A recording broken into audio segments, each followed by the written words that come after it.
Dunk.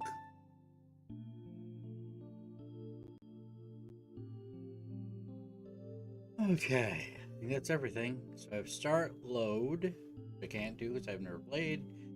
Big CG library, and exit. Okay. No, I don't have colonoscopy simulator. That's actually really, really expensive because you gotta buy the thing that comes with it. It looks like a butt, and you can put your hands inside of it. You know, I can't do that. John Danrod, welcome in. How you doing today? So I guess I have to choose start because I don't feel like config. This story is a work of fiction. The procedures and conditions described herein are imaginary and do not reflect actual medical practice. Scott's gay. I want to love that man forever. My neighbors hate me. Scott is a big fat loafer. He's eat a dick. On Facebook and Twitch, you can find him playing cards. Sometimes he plays old man. Okay, this work of fiction contains grotesque images that may disturb some viewers. He's a retard. Please select how you would like such images to be displayed. Modify, obscure, lower the brightness, your focus, and lower brightness. Now let's go by default. Well, that's a good start.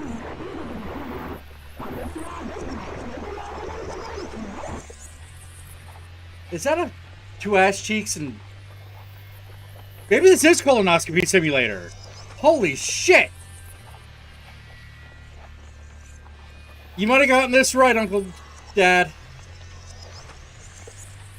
The wriggling mass of flesh burbles.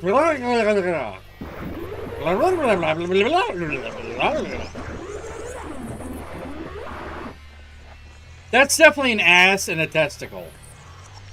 There's no way around it.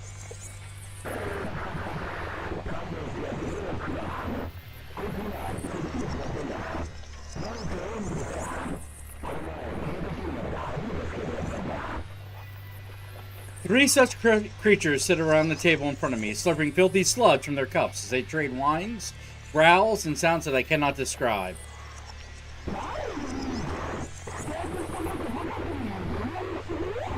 Who the fuck put my ex-wife in this game?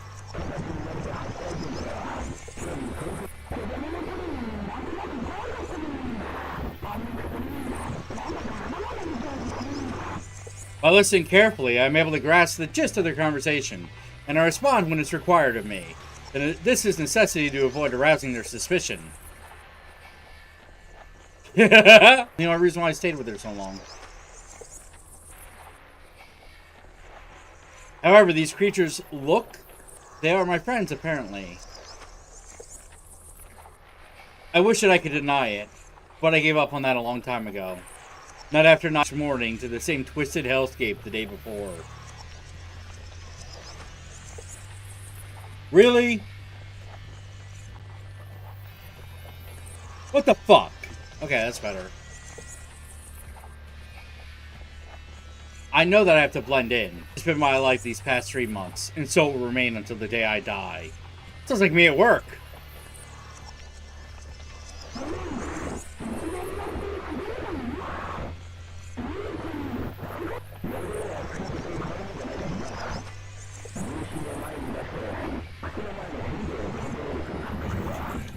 By the way, I have no idea what the fuck this game is about. I've never seen it before.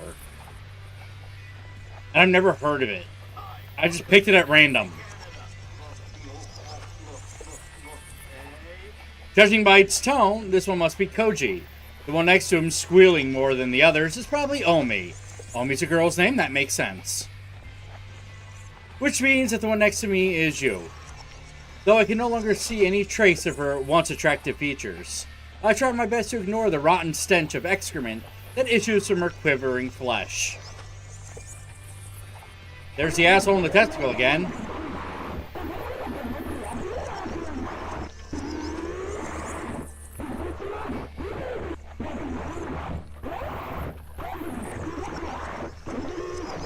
Everything has changed.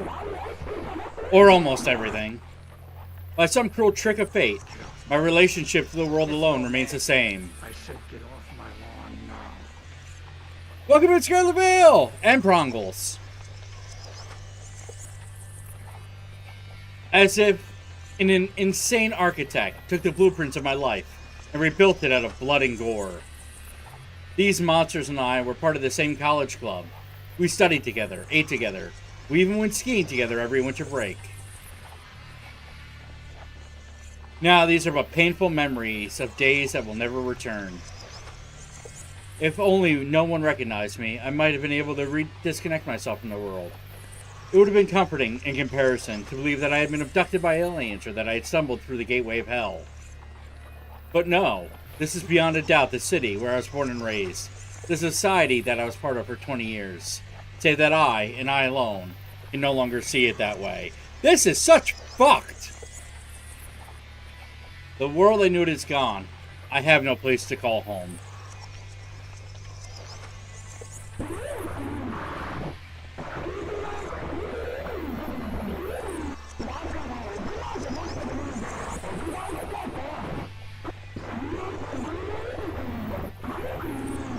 Anyway, I could tell whatever they're discussing is of no importance to me.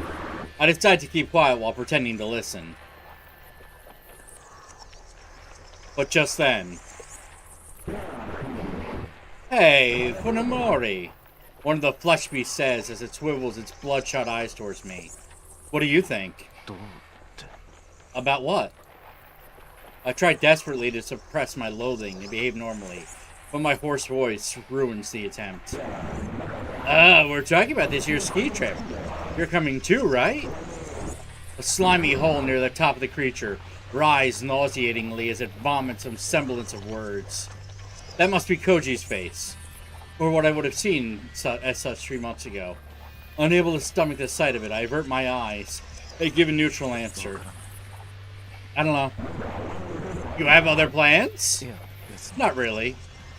These are my closest companions. One of them have even wished to be more. How many nights have I spent crying in loneliness, lamenting the friends who no longer exist? Oh my god, this hurts already. In 3 months, my tears ran dry, and now there is only loathing left in me, surrounded by hideous creatures that I can only assume are Koji, Omi, and Yo. I spend each day trying to act as I always have. If I fail at this, I will surely be sent back to the hospital. Only this time, I'll be locked away forever. He's insane! I get it! No matter what, I won't let that happen. I mean, it's not like physical activity could affect your injuries, right? I'm not sure. I'll ask the doctor during my checkup. That's it. I can't look at them or bear their screeching any longer. I jump to my feet, desperate to escape. Hey, Fuminori! A spray of stringy slime from the cilia around its voice box flies at me. I try to cover myself, but it's too late to keep the slime from splattering across my face like the yolk of a rotten egg. I'm about to lose it. I want to grab a chair, a desk, anything within reach, and use it to smash the life out of this creature, ending it all. I barely suppress the impulse. I mustn't let on that something is wrong. However, they look to me, this in their world. I'm an outsider here. Like I said, today's my checkup. I've got to go. Struggling to put on a smile, I reach into my wallet, pull out the first bill I find, and put it on the table without even looking on it. I don't care about change. I just need to get out of here. Now. Later, I mutter hastily and flee the cafeteria. I'm not crazy. ねえねえ、今度のスキーだけどさ、今年はどっかスケートも遊べるところにしない？ Hey, says Takahata Omi. How do we go somewhere we can skate for this year's ski trip? Ugusoba frowns at the suggestion. スケート？ Skate? But why go to ski resort to skate? Ah! Give it a break. It's all she talks about these days. Koji supports Omi with a laugh. Her impromptu suggestions are nothing new, and it's Koji's role as her boyfriend to provide backup. They're a good match for each other, Yo thinks. Sometimes it makes her jealous. I mean, she'd never seriously gone skating before. I took her on the other day. 何よ。Hey, is it really that スケートしたこと strange? なかったのが20歳になって初 Not 体 many 験っての people は start skating in their 興味 20s, you そうそう know. いないんじゃないかな。子供の頃は I was なんとな scared く when I was 怖か little. ったの Those shoes よ look like big あの knives. 靴なんだか刃物みたいでさで Nice も tits. いきなりやって滑れたの But you picked up on it just like that. すごく Pretty ない amazing, Omi. 要領はスキーとそう変わるもんじゃないからな。 It's a lot like skiing. You can keep your weight forward and just use the angle of your shoes to steer. コージにそう言われたもん He だ made から it sound so easy, so I figured I'd give it a 騙さ try, れ and た it と was 思ってやってみた fun. わけよそうしたらもう楽しくて So it was a date. Yo feels a stab of envy. Koji and Omi enjoy their time together as normal lovers do. That's certainly not something that should make her jealous. It's just that her luck in love has been bad. ふーん Oh, well, I want to see 私も Omi skate 見てみたい too. なオミちゃんがスケートやるとこ Yo ろ keeps her voice upbeat, trying to cover up her disquiet. She knows that it's wrong to envy her friends. She too would be spending time with the man she admires, if not for the terrible tragedy that befell him. His is true misfortune. Her bad luck doesn't begin to compare. だからさ So how about it? 今 We 度 make の a スキー skiing, 旅行 a skating つ trip いで too. に It'll ス be ケート twice 旅 as 行 fun. にしちゃえば2倍美味しく楽でもさ So how about it? スケートは But you could スケ skate ー at ト a skating rink, リンクに can't できる you? じゃない Why go all the way to a ski resort? だから屋 I 内 don't じゃ want な to く skate てさ indoors. I want to skate outside on a lake or something. そんな都合のいいと That こ sounds fun, but won't it be crowded? あ While speaking, Yono Nandaka, sneaks a sideways glance at the young man Soko-Kondo-sa. sitting next to her. Although the conversation has involved only 3 people so far, there are in fact 2 couples at the cafeteria table. Yo's boyfriend, though there's still some doubt over he could be called that, is beside her, silent and expressionless as a statue. なあ、文則。 Hey, Fuminori, what do you think? Perhaps Koji sensed Yo's plan in his usual quiet and considerate way. どうって。 About what? The cause of Yo's distress, Sakatora Fuminori responds to Koji's sudden query with a vague, mumbled question of his own.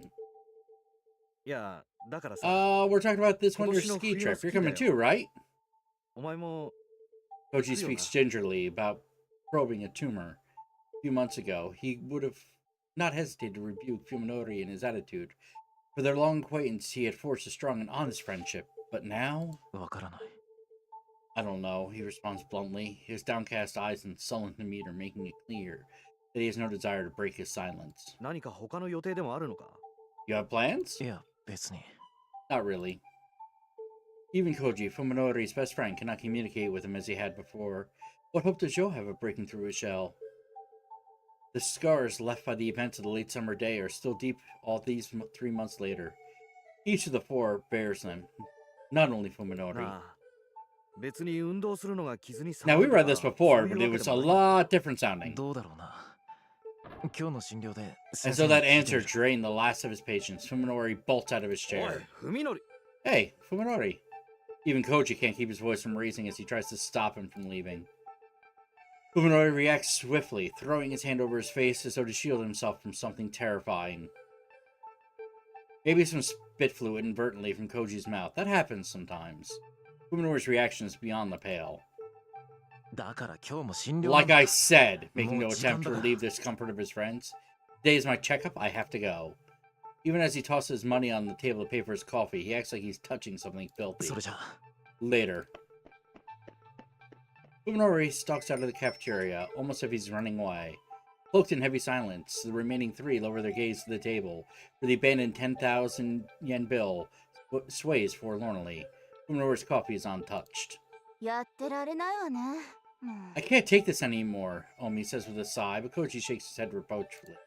文則には He just needs more だって time. もう3ヶ月よ But it's been 3 なんなの months. よあれ What's with his 付 attitude? き合ってるこっちが I 変になり feel そう like I'm going crazy hanging around him. 俺だってわからない。 Hey, I don't understand what he's わからん going お through 前と either. も I don't think any お of 前 us だって can. 想像つく Can you か。 imagine losing your whole family あ like んなひ that? どい形で That'd 家族 screw 全員を anyone 奪われ up. て Okay, we're 平 get 気 a で little い more られるわけない backstory. よ。 It could have happened to anyone. A tractor trailer flipped over the highway, crushing the Sasakataka family. Its car into twisted scrap. They said it had been difficult to tell the bodies of Fuminori's parents apart. For a while, it had looked as if there was no hope for him either. There was nothing short of a miracle that he was able to leave the hospital and return to a normal life.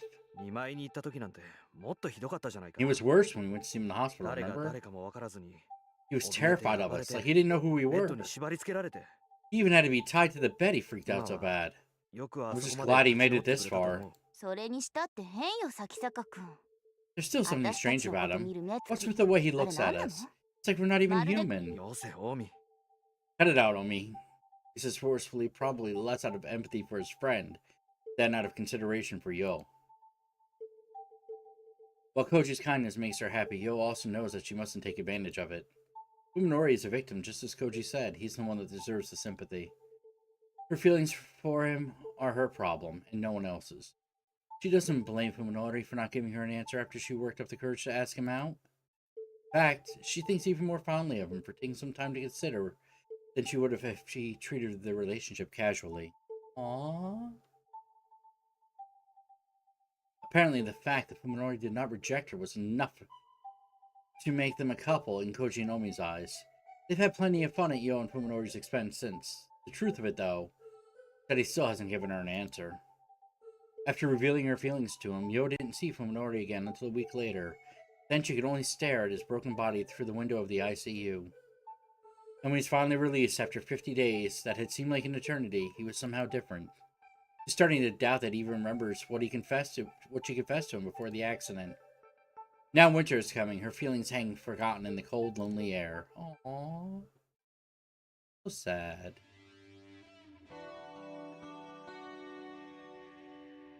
Dr. Ryoko has never had a more troublesome patient. Woo! Look at those その後の経 legs. 過はどうですか、咲坂さん。 Any changes since your last visit? いえ、別段。 No, nothing to speak これ of. といって問題もなく。 His voice is hard and flat, his words tossed carelessly into the air, like he's speaking to himself in an empty room. Ryoko is a surgeon, not a psychiatrist, but even she can sense the thickness of the wall he's erected between himself and the world.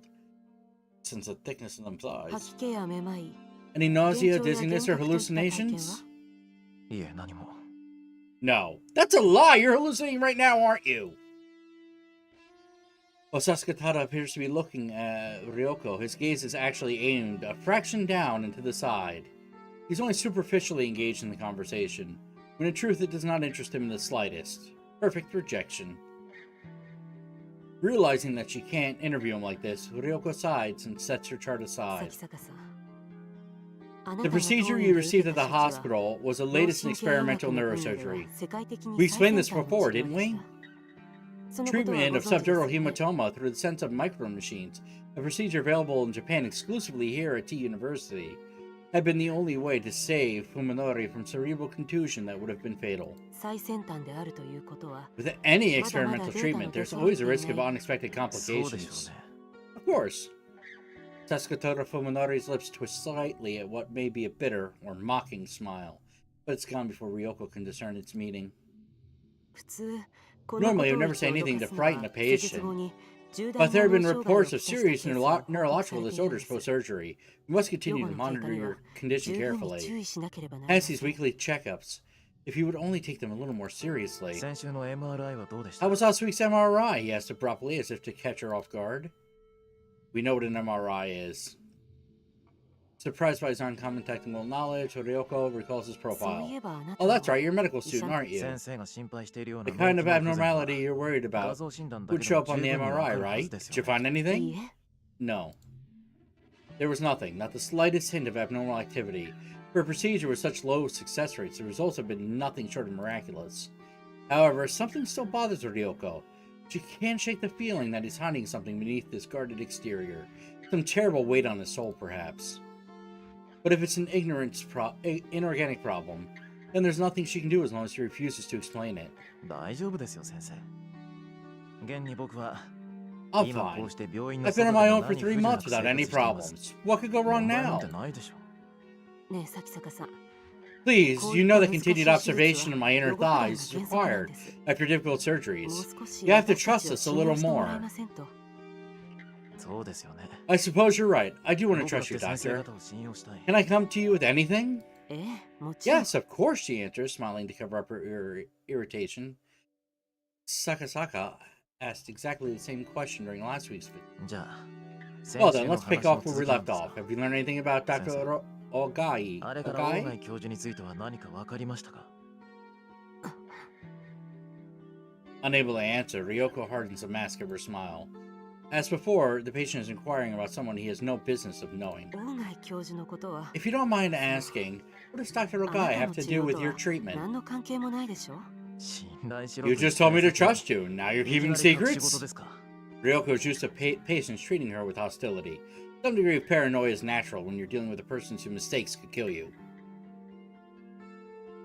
In Sakasaka, however, she doesn't see the anxiety that other patients exhibit. His demeanor is perfectly calm, almost like a detective questioning a suspect. 何分だいぶ前にここを He 辞 left め this られた hospital 方で some すから time ね ago. I had never contact. 私個人としても交流 I があったわ had. けではな I いし。 never had any contact with him 辞 myself. めた理由はご存知ない Do you know why he left? え Yes, え、 I おそら believe it was く個人的 personal. な事情でしょうね。 Ryoko answers smoothly, her earlier hesitation gone, having decided on the onset to lie. She has no trouble doing so with a straight face. それにしても、咲坂さん、 But why do you keep な asking ぜあな about たは Dr. そんなに Ogai? 大 Are 貝 you 教授にこ acquainted? だ教授は今失踪 Did 中 you な know んで that す Doctor has gone 知って missing? ま いいえ、 No. Ryoko realizes that her answer may have been a little too quick. She should have acted more 近頃 surprised. 教授の身内の人間と恋にして I've いました recently ね become close with a relative of その人から his. 調査を頼 It まれ was she who asked me to find him. A relative? Ryoko considers this with a 大 frown. 貝教授に縁者の I 方 didn't think はおら Dr. れな Ogai いは had ずです any が relatives. おう Oh, who told you that? それは I heard it from a nurse, Ryoko complies, remembering that she just claimed to have no contact with the man. なるほど I see. そ The んな doctor こと is が famous 噂に enough なる to 程 have 度には to have nurses Oh my gossiping about him. まあ一風変わった I 人 hear だった he の was an ですね unusual man, なのに but no one knows why he 俺 left は the 大学を辞めた university. 理由を知らない Ryoko falls silent, knowing that this isn't a topic she can brush away with a smile. Sakasaka has seemed to have finally grasped her mood, however, as his strangely stiff tone softens a little. 先生 Please, 僕はどうしても大貝教授に会わなきゃ I ならない have to find Dr. 彼 Ogai. がいなくなったせいで There's a girl who needs him. Can't you help me? それはむしろ警察の領分 Is なん this じゃない something か the しら police should handle? Although she makes it sound like the most obvious thing in the world, the suggestion is actually a gamble. If Hogai Masahai Iko's disappearance becomes a police matter, then the university will be investigated. Everyone who is involved in the incident will be at risk of exposure. And of course that includes Ryoko herself. What are they getting into? She knows, however, that Sakasaka is unlikely to go to the police. First of all, his excuse is obviously a lie. They have already made sure that Ogai had no relatives who might come looking for him, which is why they could bury the truth of what happened. But then how did Sakasaka, a bitter patient, learn about him? 咲坂さん I'd be 私の happy 知っ to ている help, 範囲のことは but there's 喜 no んでお word 教 from えしま Dr. す Ogai since he resigned last ですど April. こか長期の旅行 I に can でも only 行った assume that he's gone on an extended そう vacation. ですか I see. Expecting resistance, Ryoko is surprised when Sakasaka breaks down. She's still worried about his conditions, and the mysterious link between him and Ogai is only making her more uneasy. But as long as he doesn't open up to her, there's nothing she can do. After a brief pause, Ryoko writes progress good on his chart for today. 咲坂さんそれでは来週の診察ですが今日と同じ4時でも About next week's appointment, how does 4 o'clock again sound? Before she can finish, Sakasaka is gone.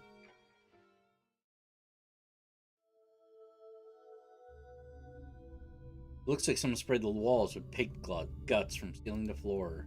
What color should the walls of a hospital be? White, of course. And the creatures with the rotten flesh shambling around me? I'm sure this hallway just looks as white as it should. I know intellectually that the walls are white. I know that the flesh beasts are really human. I'm the one with the problem, and it's because I've accepted this that I'm able to lead something approaching a normal life. Even if my university's medical department is nowhere near as good as T University, I'm still a medical student specializing in neurology. I have a basic idea of what's happened to me, though it's hard to believe. Saka on these nuts? Exactly. This isn't a pathological condition. It's probably some form of agnosia, unlike any other that he's ever studied before. Yes. The flesh beast called Tanbo Ryoko said that other patients had developed neurological disorders after receiving the same treatment I did. So I guess I'm just another failure. Makes me want to laugh in that know-it-all doctor's face. That said, I don't blame the doctors who operated on me. After all, I do owe them my life. I know that as well as anyone how low of a chance of success it was, and I had no other hopes of survival. Holy shit, it's Newark, New Jersey? I was unlucky, that's all there is to it. The point is that my condition isn't treatable. Just like someone adapting to a hearing aid or wheelchair, I have no choice but adapt to this nauseating scenery. Of course it's hard. It wasn't easy to resign myself to this fate, but now there's more than just despair. Even for me, there's a glimmer of hope. Keeping my eyes on my feet, I hurry home.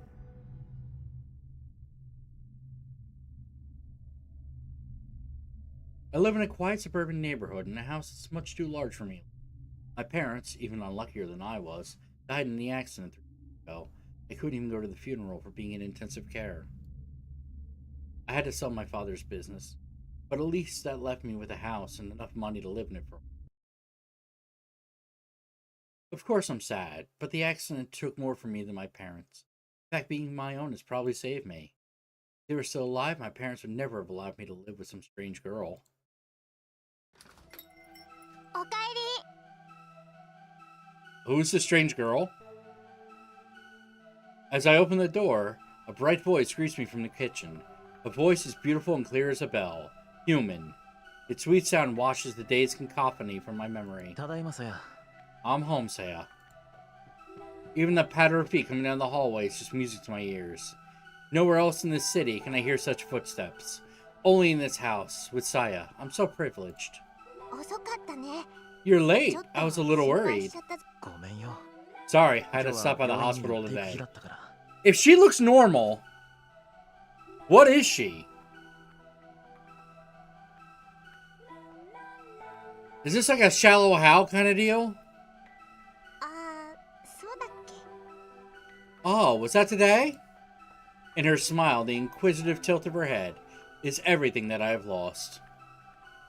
Since my accident, this girl is the only person I met, perhaps the only person in the entire world, that does not trigger my cognitive disorder. True, her skin seems too white, and the color of her eyes and hair is probably different in reality. But even so, her form is undeniably human. And it's not just her appearance and her voice either. As I bend down to take off my shoes, Saya wraps her arms around my neck and pulls me gently into her too small of a chest.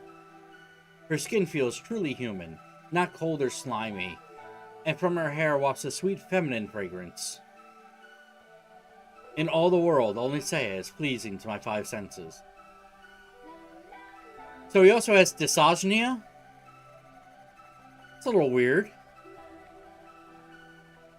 And what's more, she smiles at me, embraces me. She knows that she's my salvation, and for some reason is happy that I need her. If I had not met Saya, if I had been here all alone in this twisted, filth-ridden world, I would no doubt have succumbed to madness. It's no exaggeration to say that Saya alone is keeping me 今日は alive. 一日どうしてた？ What did you do today? 今の模様替 Worked on the living room, painting's half done, and now I'm making her dinner like I learned from the え。海 TV. の そうか。 Sounds good. 楽しみ。もうちょっと時間かかりそうなの。 I'll take a little longer. Can you wait? いいよ。 Sure. じゃあ I'll do some more work in the 僕は living 今の room. 続きをやってる。 After I see the humming Saya off to the kitchen, I step through the living room. I realized one day that if the natural colors of the world were sickening, all I had to do was paint over them with colors that seemed pleasant. Went to the hardware store and bought every color of paint I could find, and Say and I tried different combinations so we found one that worked. After painting the bedroom from ceiling to floor, I was finally able to get my first good night's sleep since the accident. When we started on the living room, Saya, unsure of what to do with the curtains, just painted carefully around the windows. Without a moment's hesitation, I tore the curtains down and painted over the glass itself. There will never be anything out there that I want to see, and as long as we keep the storm shutters closed, the neighbors probably won't think anything of ご it. 飯できたよ。 Dinner's ready! こっちで食べよ Can you bring it here? She enters the living room with a tray of food, sniffs the ペ air. ンキの匂い。 The paint smell doesn't bother you? Now that she mentions it, I suppose the smell of paint thinner must be building up in this closed room. It doesn't really bother me, though. There are far worse smells outside. う。さやは嫌いかい？ Does it bother you? ううん。 No, 平 I'm 気。 fine if you are. 海のりが大丈夫ならいい。 Saya sets the food on the table. Unfortunately, neither its color nor its smell is at all appetizing. Not food anywhere is any い different. ただきます。 Thank you, Saya. It has become routine. I steel myself and methodically transport the food into my mouth. The taste is as gut-wrenching as I expected. Get off my lawn now. Brian Honecker, welcome in! That's Brian who plays games badly because he knows what an adjective is versus an adverb. The taste is as gut-wrenching as I expected, but it's not Seiya's fault. I'm sure she made it exactly to the cooking show said. It's just that my taste buds can't accept it. 美味しくない？ It's not good, she asked hesitantly. Well, まあね no. Lying won't make Saya happy. She knows about my condition. 気にしないで。 Don't worry about it. 明日はまた I'll make something different 別のもの tomorrow. を作ってあげるから。ごめんな Sorry, you always go to the trouble of せっ cooking, かく but 作って I... くれたのにいいのよ。 It's こうやっ fine. ていろいろ If I 試 keep してたら trying, maybe I'll find something い you'll つか like. みのりでも美味しく食べられるメニューが見つかるかもしれないじ In ゃな my い。 current state, eating is nothing more than an unwelcome duty. As much as I hate it, I need food to survive. If I stay alive, then perhaps one day, as Seiya says, I'll be able to taste something delicious again. I met Seiya, didn't I? さやは食べないの So are you going to eat? No, 私は I already ate. もうす What is she feeding you? What is she feeding you? What does she really look like? And all the time we've been together, Seiya's never once eaten with me.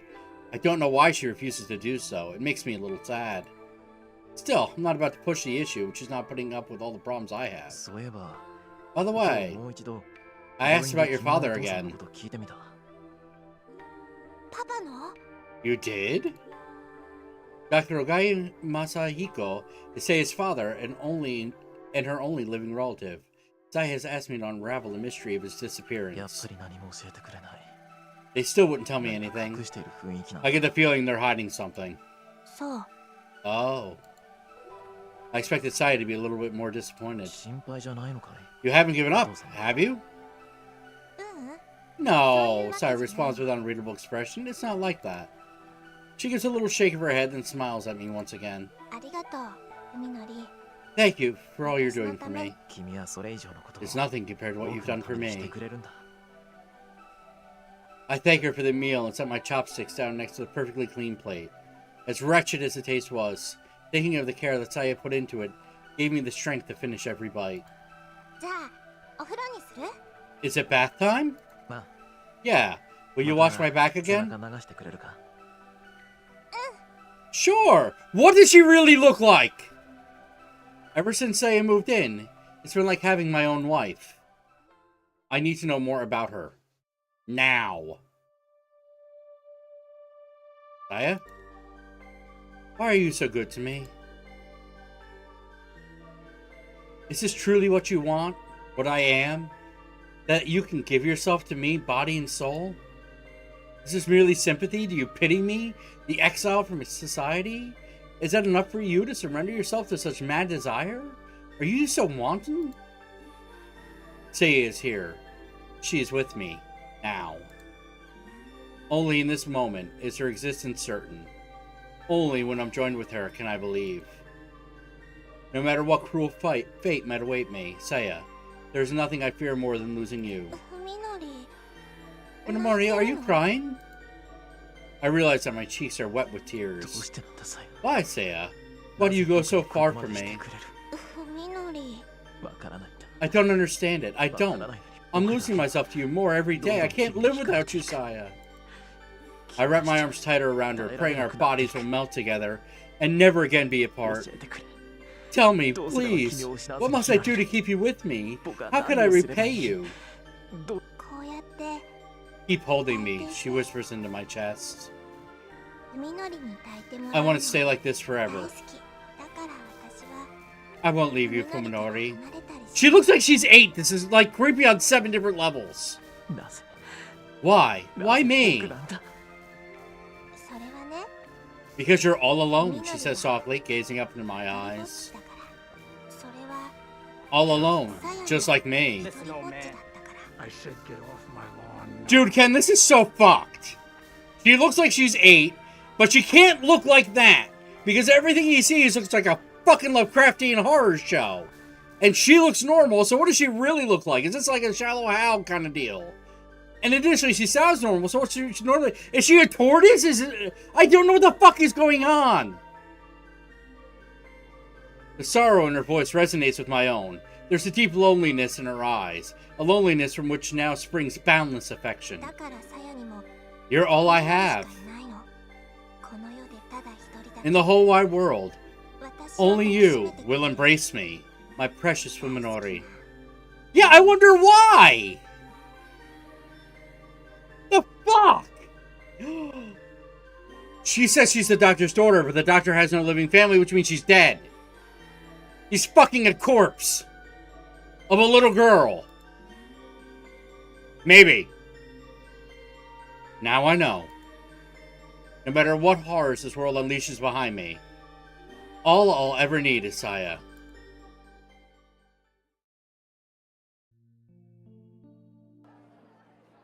Yo is determined to talk to him today. That's a bad idea. Nothing will happen as long as she hesitates. It'll only prolong her suffering. Move on, Yo.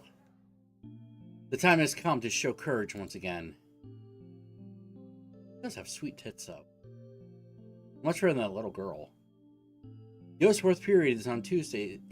On Thursdays is biology. This is her one chance to see Fuminori.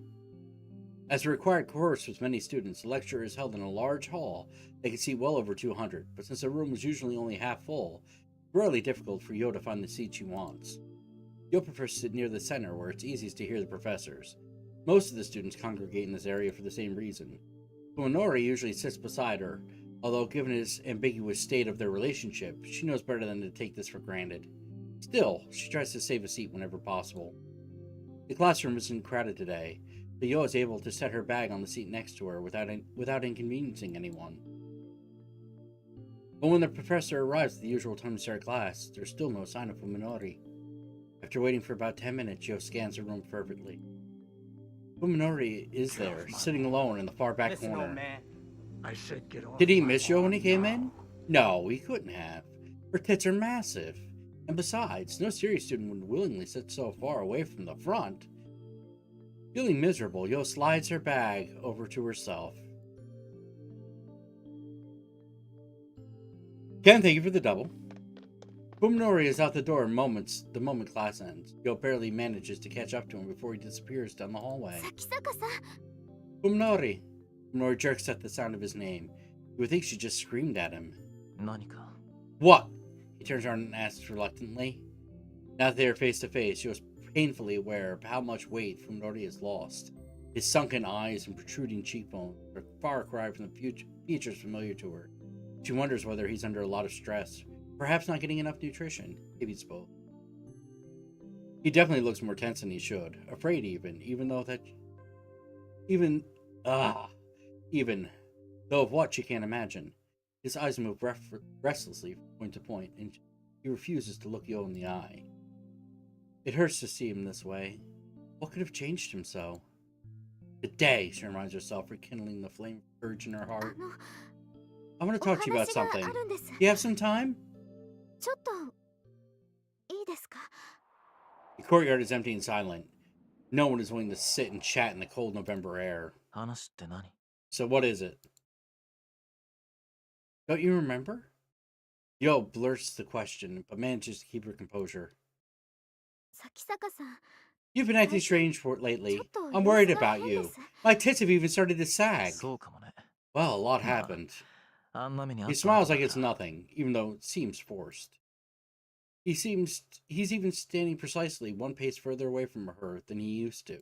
本当に Is that それ really だけ all? なんですか君にはそれだけじゃないように What more do you want?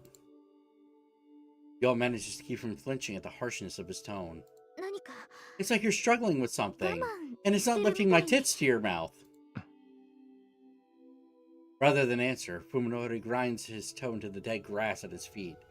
Fearing that her determination might flag, Yo lets the words come as they may. どうしようもないものを It's like there's a 無理して terrible weight on your shoulders. 壊れ and そう it's になる slowly ほど breaking you. 頑張って今の咲坂さんは That's how you look to me. そうかい Oh, really? He mutters through clenched teeth, no longer trying to deny it or change the topic.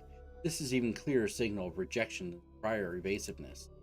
But Yo's determination is strong. Today, at least, she won't back down. 友達って It's times like these, she こんな implores, 時の trying to ために convey the sincerity of her い feelings ると for 思 him. うんです That you need your friends.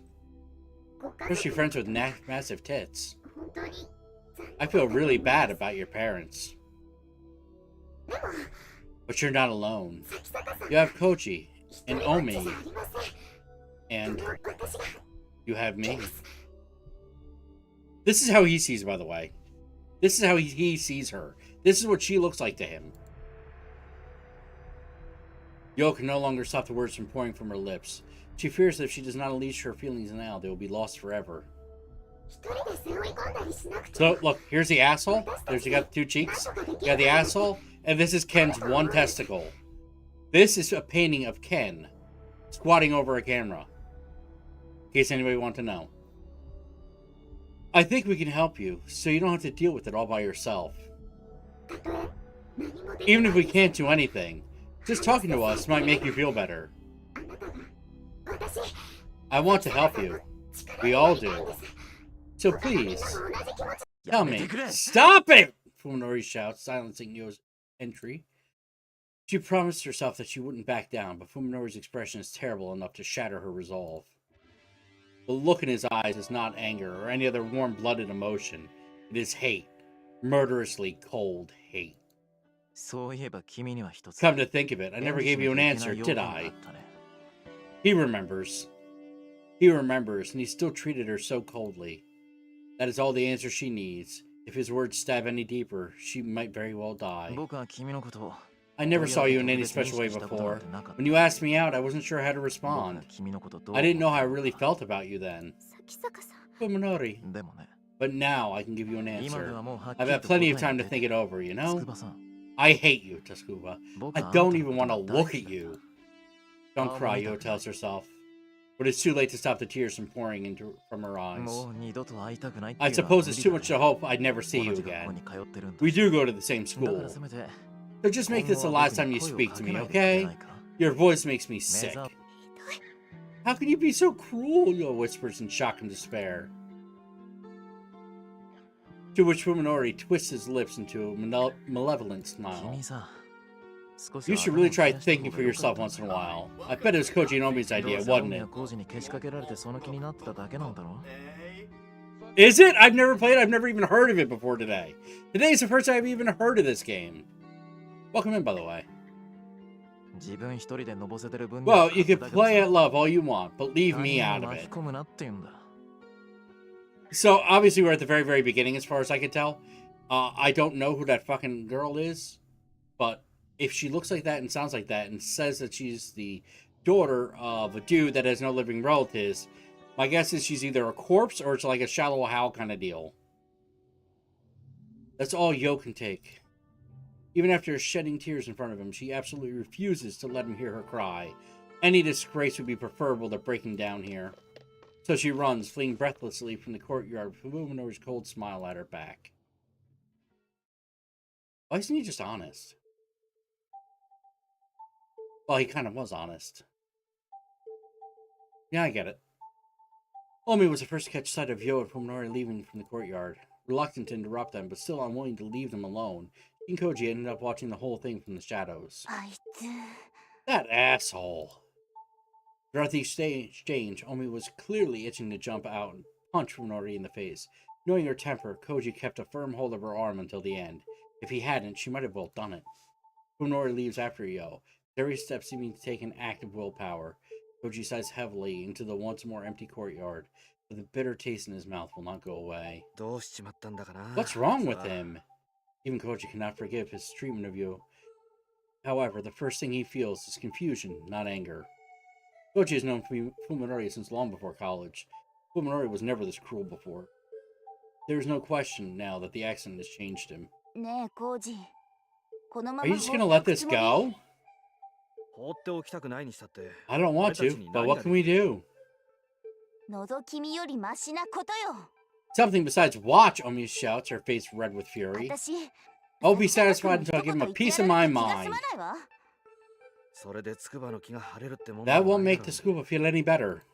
But it'll make me feel better. Yo and Omi are best friends, just like Koji and Fuminori. In fact, it was the relationship between Koji and Omi that brought the two together. Omi's anger is only natural. I'm going to talk to him alone. You don't have to come. Are you serious? その代わり Get off. Take care of Yo for me, will you? Listen, old She's man. probably really hurt. I said get off my. Long lost daughter, welcome in! 泣き終わった後で She'll need someone to be nice to her after she's done crying. And how are you doing today? なあ Is this a work それって break? 俺とお前の役回りが逆じゃないのか Wait, shouldn't we switch jobs? Oh, wait, no, you don't go to work for like 3 more hours. Or 2 more hours, something like that. 私みたいな性格だとね You know how I am. If I try to comfort her, it'll end up 励ます making つ it もりで worse. 余計にきなるほど Yeah, you've got a point. あ Hey! まだいいじゃあまあそっちは Anyway, ほどほど just にしと go けよ easy, な okay? Ending the conversation before Omi's mood gets any worse, Koji heads off to find Yo. Ah! Back to Newark, New Jersey. Ooh, daytime shift. Gross. Give me 1 second, I'll be right back.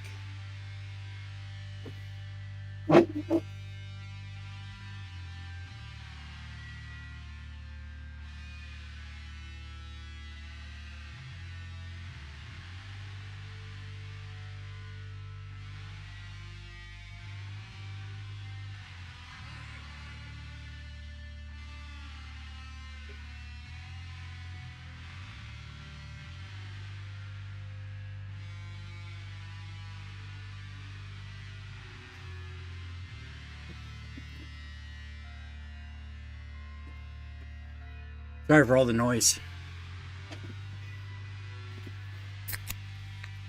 There we go. Fucking dying. I feel awful, miserable, but also refreshed. I finally crossed the line. I knew it would come crashing down like this sooner or later, having become unable to feel anything but disgust for other people. There was no way I could hope to maintain the relationships I had before the accident. Today's incident will definitely get back to Koji and Omi, and everyone will be convinced that I had a major change of character. Honestly, I don't care anymore. At least I probably won't be committed for this. I just need to avoid acting any stranger than I already have. If this puts a rift between me and the others, good. The thought of all this stress I'll avoid brings a smile to my lips. I'm fed up with them sticking their noses into my life. It's like they don't care that they make my gut turn just by being near me. I've been terrified of them till now, but today I struck fear into one of them. In that sense, it's something of a relief. But I'm not entirely without remorse for what happened. The person I just demolished with a verbal equivalent of a nuclear bomb used to be my friend. Even if my senses don't believe it, my mind accepts the theory. I don't have any particular grudge against her herself, but I didn't want to hurt her. In retrospect, perhaps I should have just ignored her outright. Yo was an attractive girl. I certainly didn't think badly of her. She had massive tits. To be honest, though, I was annoyed when Koji and Omi tried to stick us together. It felt like they were using us as entertainment, and Yo seemed totally oblivious to the fact that she was dancing to their tune. Her cluelessness was irritating. Still, I knew that none of them meant any harm. Back then, I didn't have any reason to hurt others just to get my way. Having a casual relationship with her would have kept our circle of friends together. I was willing to make that compromise. Now, however, there's no room in my heart for such forbearance. If merely talking to someone was an ordeal, then how can I be expected to show them kindness? These ruminations have left me exhausted. I want to return to Seiya as soon as possible, but thinking about the packed trains and crowded downtown streets between here and home saps my spirit. Catching sight of a nearby bench, I sit down and close my eyes to the horrors of the world. I can't do anything but about the stink or the noise, but at least I can calm my nerves enough to rest.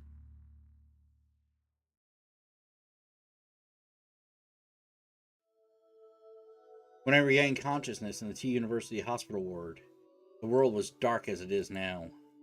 I had not yet recovered my sight, even though my eyes and optical nerves were undamaged. It must have been an after effect of the accident. Blindness was a shock, but now I know that my suffering was then nothing. After all, my senses of hearing, taste, touch, and smell were all fine at the time. The real horror began when my sight returned. The one small mercy that I was able to come to terms with in the accident of iron neurosurgery while still blind. I panicked when I first saw the nightmarish hospital blood-curdling shapes of the doctors. But I soon guessed the cause. It chills me to think of what might have happened if I had recovered my sight along with my consciousness. Suddenly awaking in what can only be described as hell, I would no doubt have lost my mind instantly. Soon my disorder spread to the senses of taste, touch, smell. As it turns out, the sight exerts tremendous influence over the other four. The taste of my food, the feel of my bed sheets, the fragrance of my get-well flowers, all became unbearably foul as my eyes said they should be. Eventually, even the doctor's voices became unrecognizable as human. I decided to kill myself. I didn't believe for a second that I could live in this world. At least, not until I met Saya.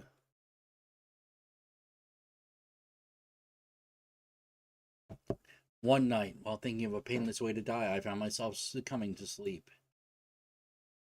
Drifting between the nightmares of my dreams and the nightmares of reality, I didn't notice her enter my room. The next thing I knew, there was a face staring down at me from next to my bed. The face was not covered in pus or slime or earthworm-like feelers. It had smooth, white cheeks, round eyes, and a lovely little nose. All things I'd never expected to see again. The face was that of a girl, undeniably human and positively glowing with beauty. I sighed in admiration, savoring the first peace and joy since regaining my sight. She had not expected such a reaction, apparently. 怖くないの？私のこと。 Aren't you afraid of me? She asked, looking at the clock. I saw that it was exactly 3 in the morning. No time for a young girl to be alone in the hospital. Perhaps she expected me to mistake her for a ghost. Or the Lovecraftian horror that she probably is. But I would not have cared if she had been a ghost. Either way, she was a godsend. Who are you? What are you doing here? 私はサヤ。 I'm Saya. I'm looking for my dad. I assumed that she was the daughter of the late shift doctor or another patient. It was unusual, but not unthinkable for such a girl to be wandering around the hospital. あなた。 It's no fun if you're not scared. ちょっと Wait! I cried, desperate to keep her from leaving. It was only after she turned around that I realized I hadn't thought of what to say next. 何？ Well? Her beautiful eyes drew me in, healing my soul to its core. Through the white haze clouding my mind, I struggled to form a coherent sentence. 女の子にお願いしていいことじゃないんだが I shouldn't do this to a girl, but you're the only one I can ask. No longer concerned with propriety, I let the words come as they willed. 手を Will you let me hold your 握らせて hand? もらえないだろうか Saya looked confused at first, but then smiled like she had just found a new toy. Her smile was brighter than my memories of the 変 sun. な人。 You're strange, そん she なこと said, 言い出したの。 holding her あなたが slender white 初めて hand. No one's asked me anything like that before. Ever so carefully, as though catching snowflakes, I placed my palm against hers. I could feel her human warmth and softness of her delicate fingers.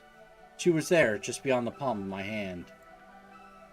Thinking back on the joyful tears I had shed then, I knew that this was the moment that I was saved from my fate. この半月の間に This is the first time in weeks that I've touched someone and felt them as human. 人だは？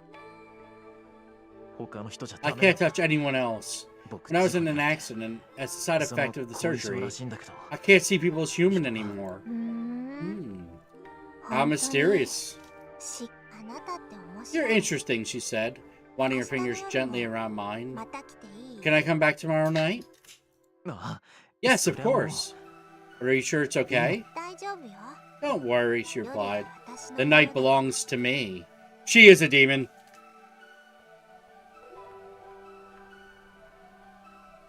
And so our rendezvous began. I would love to have Ken read this, just because I'd like to know how we pronounce half these words. Saya came to my room every night at 3 a.m., skillfully taking advantage of the duties nurse shift change.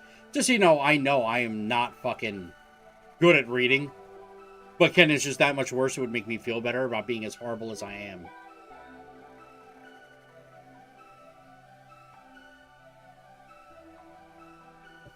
Is she, though? I was astonished to learn that she was living inside the hospital. これだけ広いと隠れる場所には事欠かないから。 It's so big that I never run out of places to hide, she said. answering my surprise with a nonchalant smile. She had been living in the suburbs with her father, she told me, until one day he suddenly stopped coming home. After she had tired of waiting, Sai had decided one night to sneak into the hospital where he worked. And she lived there for over 2 months, searching for his whereabouts all the while. 学校には行かなくていいのかい？ Don't you have to go to school? いいの。 No. 勉強は全部 Dad told me everything I need to know. I'm really smart. さやはとっても頭がいい She was a よ strange girl. On the other hand, she looked and acted like a child. On the other, she was remarkably self-reliant, and at times exhibited a sharp intelligence and deep knowledge that many may have found unsettling. Fuck me, I can't speak. I didn't care. Say was the only other human in a world gone mad. Her existence meant far more to me than the standards of society. 危なくないのか？ Aren't you worried you 見 might つか get りそうになっ caught? たことは。全然平気 Nope. ここに I don't have to いれば worry 入 about る food のに here. 不自由し And ない there's a lot し more fun than パ staying パ in の my 一人 dad's ぼっ house ち by でいるの myself. もずっと What do you eat, humans? 入院してる患者さんたちのうち I looked through the patient list and found the ones who had mental problems, Saya continued, grinning mischievously. 時々部屋に Sometimes I sneak into the rooms late at night and scare them. Even if they raise a fuss, no one believes what mental patients say. They just brush it off as a bad dream. Her confession reminded me that the hospital was famous for its ghost stories. Who would have imagined that there was actually a real girl impishly roaming these hallways? So that's why you came to my room for the first time. Yeah, sorry. Are you mad? While her pranks were hardly praiseworthy, I couldn't bring myself to scold her for the very thing that had brought us together. もうやらない方がいい。その代わり、 You shouldn't do it 夜は anymore. 僕の話し相手になって Will くれ you ないか？ come talk to me instead? さやもその方が楽しい That sounds more fun for me, too.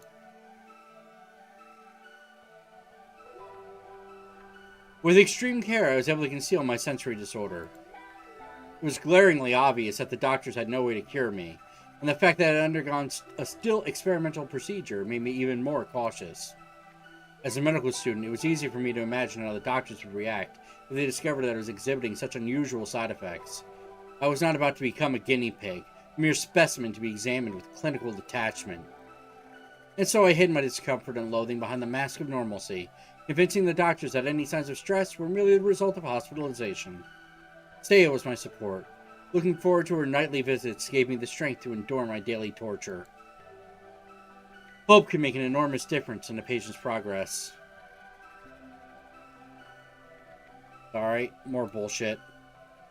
Always bullshit. Always bullshit. With the aid of my secret nurse, I recovered at the pace that left the doctor stunned. On the last night before my release, I summoned my courage and asked her, 君は Are you going to stay こ here れからも forever? ずっとこの病院に居続け Yeah, I couldn't learn anything about my dad. But it's not like I have anywhere else to go. I guess I'll stay as long as I can hide. In other words, there was nothing keeping her there. よかったら Why not stay with me? I asked timidly. The question took all the courage I had. Since she's like 10. You creep. 家族はもうい My ないから family's gone, so I have plenty of 部屋は room. いくらで You も won't need to 余っ hide, and it's not a bad 人目を place to 忍ぶような live. 必要もないし住み心地もそんなに悪くないんじゃない？ ずっと You want me to live with みなと you? 一緒に暮らすの I was too afraid to ask her what she thought of that, so I hastily offered a deal. 君の父さんのこと In は exchange, 代 I'll わ help り you に look 僕 for your が探してあ father. げる。 I'll 約 find 束 him す no る。 matter what. 難しいと思うよ I think that's gonna be hard, Saya said, looking a little 多 embarrassed. 分パパ Dad probably did something very bad and had to leave the hospital. We can't get the police involved. You'll have to be discreet as possible. 頑張るよ。 I'll do whatever it takes. I, 僕は unable to control myself, I finally spoke the truth. さやと I can't be apart from you. At first, she looked bewildered, but after a few moments of silence, she said, 少しだけ Give me a little 考えさ time. せて That night, she left my room earlier than usual. On the day of my release, I managed to smile as I accepted the hideous, foul-smelling celebratory bouquet. The flesh beasts, calling themselves Koji, Omi, and Yo, came to pick me up. Though they had come to see me many times during my stay, it never got easier to see my friends change so horribly. My sudden tears of despair grew suspicion. I can't speak, but I managed to explain them away as tears of joy. While we walked to Koji's car, I looked desperately for Saya amid the grotesque scenery. Even as we drove away, I kept watching the hospital fade into the distance, praying for the last glimmer.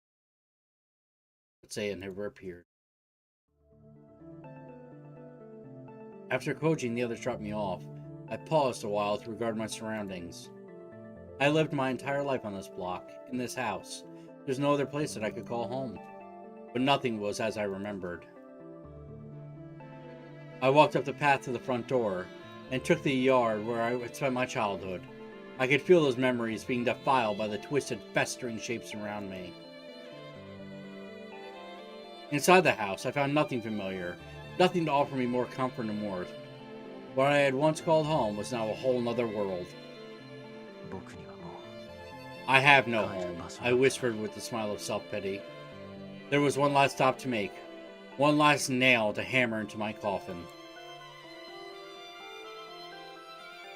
I stepped into the room that had cradled me from childhood.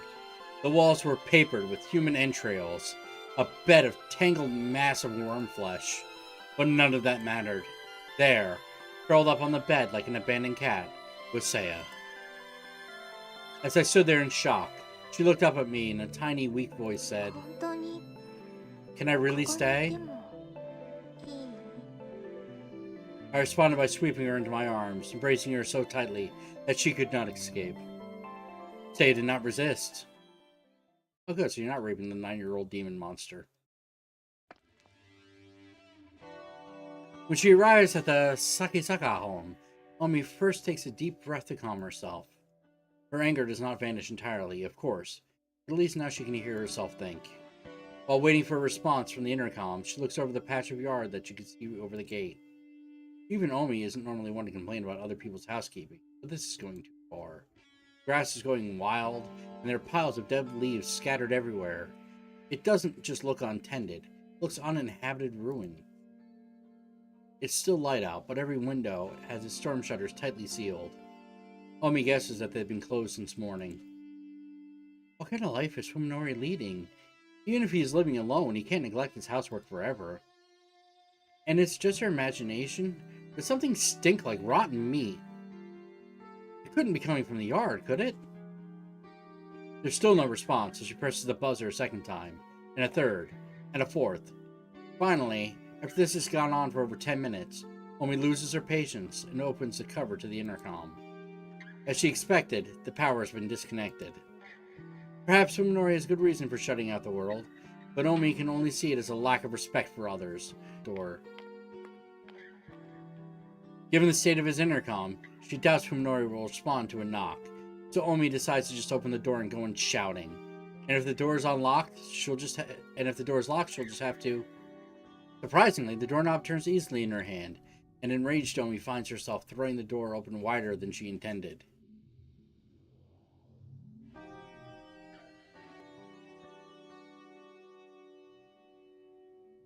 God damn it.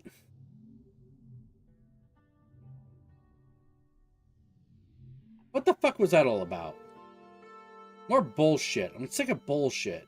Got bullshit all the fucking time.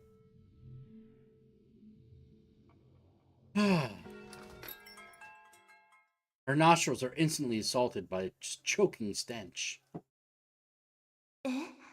What is that smell? 何？ As Omi stands petrified on the threshold, the cowbell hanging on the inside of the door chimes loudly. A moment later, welcome home. Omi can't believe her ears. The voice she just heard could not have been human, yet its intonations were too complex for any animal she could imagine. 誰かいるの？ Is someone there? She calls out to the end of the hallway from which the voice came. There's no response. Instead, she hears something soft and wet flopping its way deeper into the house. Finding it difficult to place meaningful image to the voice she just heard, Omi stares blankly at the empty vestibule. There's nothing here, not even Fuminori's shoes, which can only mean he's still outside somewhere, wearing them. The house should be empty. But then what was that voice right now? Her anger vanished as if it was never there. Nevertheless, Omi sets foot into the hallway, leaving the door open so that the cowbell won't ring. The floor creaks, setting her nerves on edge. Omi isn't sure why she's acting like a burglar, but something tells her to make as little noise as possible. The potency of the stink inside the house makes the whiff she caught outside pale in comparison. It's sickening, like rotten fish guts. Has food been left to spoil in the kitchen? She hears bubbling sound up ahead. Stepping gingerly on the creaking floorboards, Omi makes her way to the end of the hallway. She finds rooms to both sides of her, one lit, the other dark, and chooses to look into the lit room. It's the kitchen, lit by what must only be the window in the house, not covered by a storm shutter. The sound she heard was a pot boiling on the stove, and the chopping board lying next to it lie the butcher's knife and some half-diced carrots. A perfectly normal household scene, with the light of the setting sun making everything color with the decomposing fruit. Something is wrong. Who's cooking here? Where did they go? 誰か Is anyone here? Omi calls, regretting it immediately as she realizes her voice is shaking. As her words echo vainly through the silent house, she begins to feel foolish and defenseless. Suddenly, she feels something cold seeping through her pantyhose. She timidly reaches down to touch her feet. Her fingertips come away, covered with a viscous olive-green slime, like a filthy water from a tank, long clogged with algae and dead fish. The whole floor is covered with it. It must be the source of the stench. Omi now wishes that she had worn her shoes inside. Manners be damned. When she looks back ruefully the way she came, she realizes that her current position is not visible from the entrance. This kitchen must be where the strange voice came from. The next room is probably the den. As she expected from the closed storm shutter, it's pitch black inside. Omi wants nothing more than to flee this house, but it would mean turning her back to the darkness. And that, she simply cannot bring herself to do. Moved by some irrational compulsion, Omi sets foot into the den. It is too dark to see anything, and the stink is far worse than before. She slides her hand along the wall, feeling for a light switch. Finding it much sooner than she expected, she flips it on like her last hope. The colors. The colors. So many colors. The purple of entrails, the brown of rotten meat, the fresh blood, the yellow of fat. These colors, and many more that cannot be described, cover every inch of the room in a maddening array. Colors all say that needs to be said about the painter's hatred, malice, and insanity. Omi's legs give out from the shock, sending her to the floor. Slime immediately soaks through her jeans, its cold tendrils creeping up her legs, crotch, and her neck. Her hand flies to her neck, where it's greeted by another drop of chilly slime. Above her, something is dripping down on her head. Making perhaps the worst decision of her life, Omi looks up. The predator clinging to the ceiling, poised to leap upon its prey. She sees it in every detail. Her mouth and nose are sealed before she can scream, and her belly is torn open as something enters to feast on her innards. But by the time she feels any of this, Omi has already gone mad. God damn. Honey, I'm home! I bit the bullet and tried to take the train, but the rush hour crowds were so bad that I had to get off halfway and walk. I'm running pretty late. Is Saya worried? I hope she's not mad. When I entered the yard, I realized that the front door has been left wide open. Light from the living room is seeping out into the hallway, and I hear what sounds like someone smacking their lips. There's also tantalizing fragrance in the air. Is it Saya? I considered calling out to her, but decide to enter in silence instead.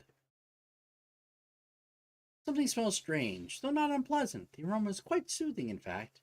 Reminds me of Saya's hair. That would be guts. Yeah, human entrails, spilling shit and blood and death. At first, I'm surprised by what I see in the living room.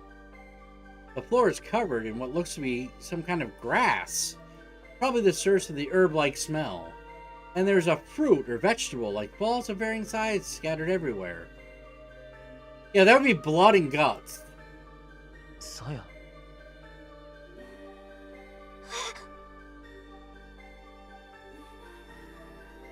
Saya turns around, her eyes wide with surprise. Then she looks away sheepishly, like a child caught at some prank. 何を食べてるんだい What are you eating? これは This is, well, she stammers, so flustered that I suddenly feel bad for sneaking up on her. Remembering that she's never eaten in front of me before, I realize that she might be quite embarrassed. 一ついいかな Can I have one? What the fuck is with cannibalism in these games I'm finding?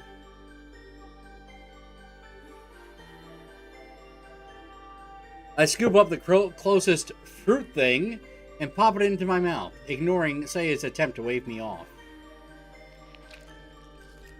It has a very strange texture, soft and pliable, like a peach or a pear. Even when I bite into it with my back teeth, a succulent juice fills my mouth, combined with a sharp, strong fragrance. It's unlike anything I've ever tasted. 何か味付けとか How did you make this? What did you use? Your friend? It wasn't hard. I just took it apart and melted it a little to make it easier to eat. It's practically raw. Oh? I think of a different womp. This one consisting of fruity flesh around a hard core. Tearing a chunk off in my mouth, I found it has a similar taste to the last one. ね Are you okay? That's us. Yeah, even I can eat this. In fact, it's っ good. ていうより そうなの Really? At first, Saya looked dumbstruck, but then she burst out laughing. そう So this is what you な like. にもこういうの Now が I 好きだ feel ったん stupid だ for going through all that さやっ trouble. ていつもこういうものを Is this 食 what べ you てる always eat, Saya?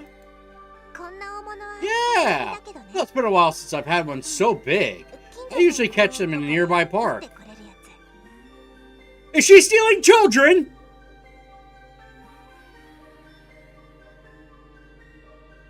There's an impressive nature preserve not far from here. I've never heard about fruits like these growing there, but, well, of course, they only look like fruits to me. They're really something else. Yeah! People! ごめんね一番美味しい Sorry, ものは I already ate the best parts. 全部食べちゃったいいよまた今度で That's okay, there's always next time. 明日 I know we から can eat 選手たちが together. Yeah! Saya seems to be really happy. I'm happy too, of course. Eating with someone is much more fun than eating alone, and it makes food taste better too.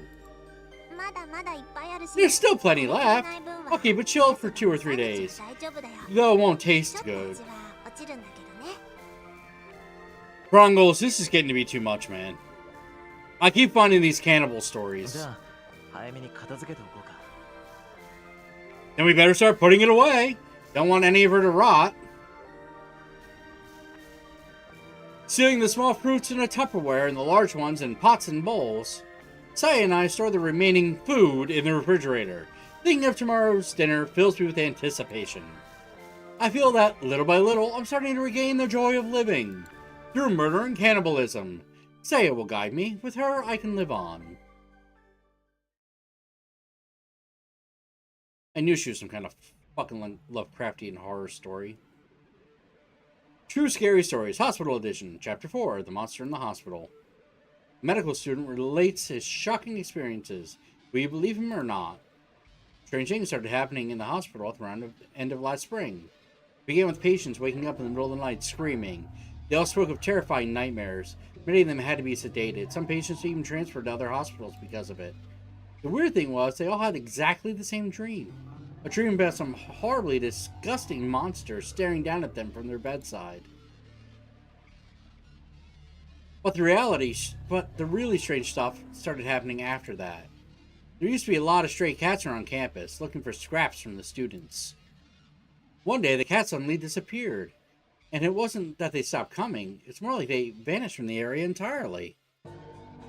And then people stopped walking their dogs around. According to rumors, the dogs were refusing to go anywhere near the school. Eventually, things started going missing in the hospital. Organs, to be precise. Transplant organs kept disappearing from storage. People came close to losing their jobs over, and it wasn't just 2 or 3 times that happened. They tried to keep it from the students, but we heard was a lot worse than that. People started saying that there was something living in the hospital. The janitors would find strange messes that could have only been made in the middle of the night. Traces of something that had crawled down the hallway, or weird stains caused by something dripping through the ceiling. The late shift nurses talked about hearing strange noises on the same nights that kept patients woke screaming. There's one last story, one you can never mention inside the hospital. One day, the obstetrics department went crazy. Yeah, missing a baby? Yup! They said that a newborn had disappeared in the night.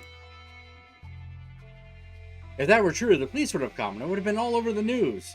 But they say the big shots managed to make it all go away. It's just a rumor, of course. These strange incidents suddenly stopped towards the end of summer. Now there are almost no patients complaining of nightmares, and the cats have started coming back to campus. But still, what happened in the hospital that summer?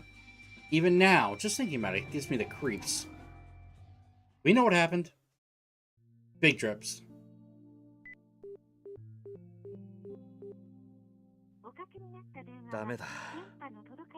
Nothing. Looking for your dead girlfriend? Have you tried checking your friend's toilet? Good chance it's there. This is the third day in a row they haven't been able to get in touch with Omi. There's no sign that she's returned to her apartment, and even her family doesn't know anything. Her parents have already filed missing persons report. Well, you know her. She'll probably pop up somewhere, like nothing happened. Oh, she'll be a little different now. I hope so, Yo replies with a gloomy expression. She's worried about Omi, of course, but with the incident with Fuminori 3 days ago, must still be weighing on her as well. Yo hasn't seen Fuminori since then. Fuminori hasn't made any effort to approach her or Koji. 4 people used to meet in this cafeteria between classes. Now there are only 2. Hey Koji, let's keep thinking. Isn't there somewhere Omi might have gone? No, Koji answers evasively. I already checked everywhere. Except for, your wannabe boyfriend's house. It's a lie, of course. Koji knows where Omi planned on going that evening, but he doesn't want to bring Fuminori up in front of Yo. Their awkward silence is mercifully broken by the bell signaling the start of the next period. Have you sent the cops there yet? Well, gotta go. Yeah. Unless Koji is mistaken, Yo is supposed to have classics period too, but she just sits there staring off into space. Unable to come up with anything to say, he leaves the cafeteria reluctantly. But Omi's disappearance and Yo's suppression worry Koji, and both problems lead back to the exact same place. What the hell is Fuminori doing? When Omi went missing, the first thing he did was question Fuminori. After all, the last place he'd seen her was just before she stormed off to give him a piece of her mind.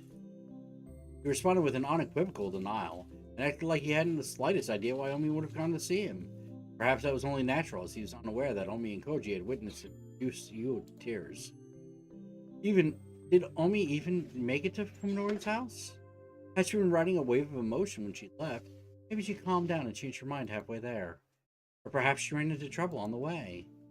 Koji concluded, or more accurately, convinced himself, that one of these possibilities was the truth, unconsciously denying that the one remaining possibility, that Fuminori was lying, that he had met Omi and was involved in their disappearance. Yes and no. He's not lying. But he did meet Omi and was involved with their disappearance. He just doesn't know it.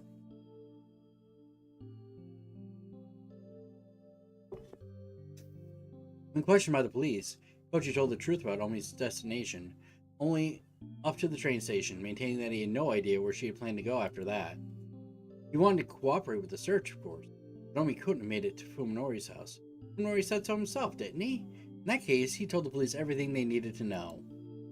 Not wanting to get the still fragile Fuminori involved, he forced himself to accept this flimsy logic.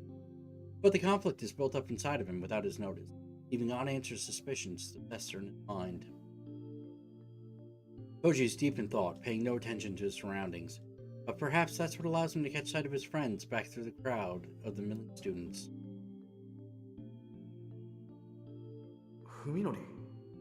At first, Koji assumes that he's headed to the lecture hall, but it soon appears that he's instead going home. Strange. Medical students have required courses in the afternoon.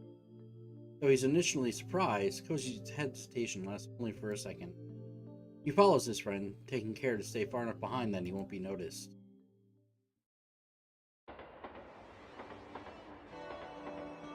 Fuminori wasn't going home, as became obvious when he boarded a train heading in the opposite direction. Koji's next guess was that he was going to see the doctor at the T University Hospital, but Fuminori rode straight through the closest station. ここに向かってる。 Where is he going? At first, Koji felt ashamed for trailing his friend like this, but his conscience fell silent as Fuminori's actions grew more mysterious.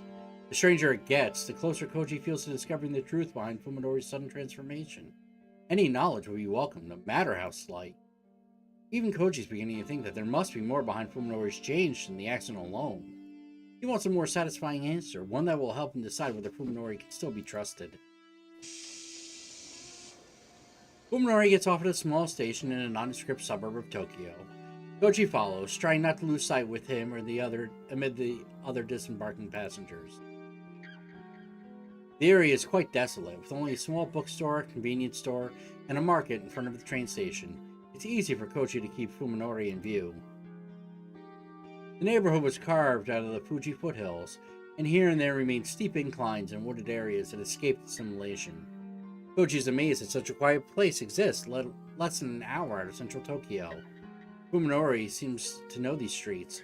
He moves quickly and purposefully through the suburban community, his eyes fixed straight ahead. Before long, Fuminori reaches a house. Without ringing the bell or even knocking, he opens the door and vanishes inside, leaving Koji to wonder how Fuminori can treat the house as his own. After waiting to see if Fuminori comes back out, Koji approaches the gate and checks the nameplate. Ogai, it reads. Koji has never heard of anyone among Fuminori's acquaintances. Next, his attention is drawn to the thick wad of leaflets sticking out of the mail slot. This, coupled with the general dilapidated feel of the place, suggests that it had been abandoned for some time. A small playground about 2 blocks away provides an adequate vantage point from which to watch the front of the Ogai home. Fortunately, it does not appear to be the sort of house that has a rear exit. Koji settles down on a bench to begin his stakeout. Should have brought more. I need one too, don't worry about it. An hour passes, then another, but there remains no sign of movement around the Ogai residence. Soon twilight settles upon the neighborhood. After Koji's 1 pack of cigarettes runs out, the stakeout becomes a battle against the mounting impatience. He kills time by redialing Omi on his cell and sending her short text messages, but his efforts are futile, as he knew they would be. When the sky begins to turn deep blue and streetlights come on, Fuminori finally emerges from the house and heads back to the station with the same hurried stride. After some brief consideration, Koji decides that right now, investing in the house is more important than trailing Fuminori. He rings the doorbell just to make sure. After receiving the expected silence in response, he checks to make sure no one is watching. The door is not locked. The moment he enters the house, the stale air, thick with mold and dust, fills Koji's nostrils. It's the unmistakable smell of a house that has long lain untouched. There's also a faint hint of something else in the air, something reminiscent of damp sewers, fetid cistern. Flipping the light switch does nothing. The power must be. Koji uses a cigarette lighter to illuminate the immediate area. In the thick dust covering the floor, he sees several brand new trails of footprints. They could only have been made by shoes, Fuminori's. Koji decides to follow in suit and dispense with courtesy. Enters with the shoes on. The lighter's flickering flame pushes back the deathly silence and gloom of the house. Koji is surprised to see evidence of life remaining. Everything from furniture to tableware and appliances. Nothing seems to be missing. The thickness of dust suggests the house has been empty for several months. It means the owner must have left with little more than clothes on his back. Could he have gone on a long vacation? The calendar in the den is still turned to April. Empty and silent, yet exhibiting no signs of life that had once lived there, the house reminds Koji of a passenger ship entombed at the bottom of the sea. In the graveyard-like quiet, a sinister thought suddenly enters his mind. No one is living here, but that does not mean that the owner. Maybe he was murdered, and his rotting corpse is right under Koji's feet. He finds himself wanting a stronger light. A flashlight in his hand, that would make him feel much better. Koji follows Fuminori's footsteps to the second floor, where it begins to catch a scent of paper in the stale. It is the smell of old books, instantly recognizable as anyone who's worked in the First room on the second floor turns out to be a study. Its towering shelves packed with such a vast number of books that could fears for the stability of the floor. The medical student himself, he is unable to discern at a glance that this study belongs to a medical profession, a high-level one at that. Judging by the content of the books, a smorgasbord of technical volumes far beyond the simple student's understanding, the owner's interests lie more with medical research than with clinical practice. Fuminori must have spent most of his time. Scattered dust suggests that he was searching for something. The contents of the desk drawers are obvious. A small pile of books stacked on the side table catches his eye. Being next to the desk, they must have been the most frequently read. Their nature could shed some light on the character, the person who worked here. Is it going to be the Necronomicon or some shit like that?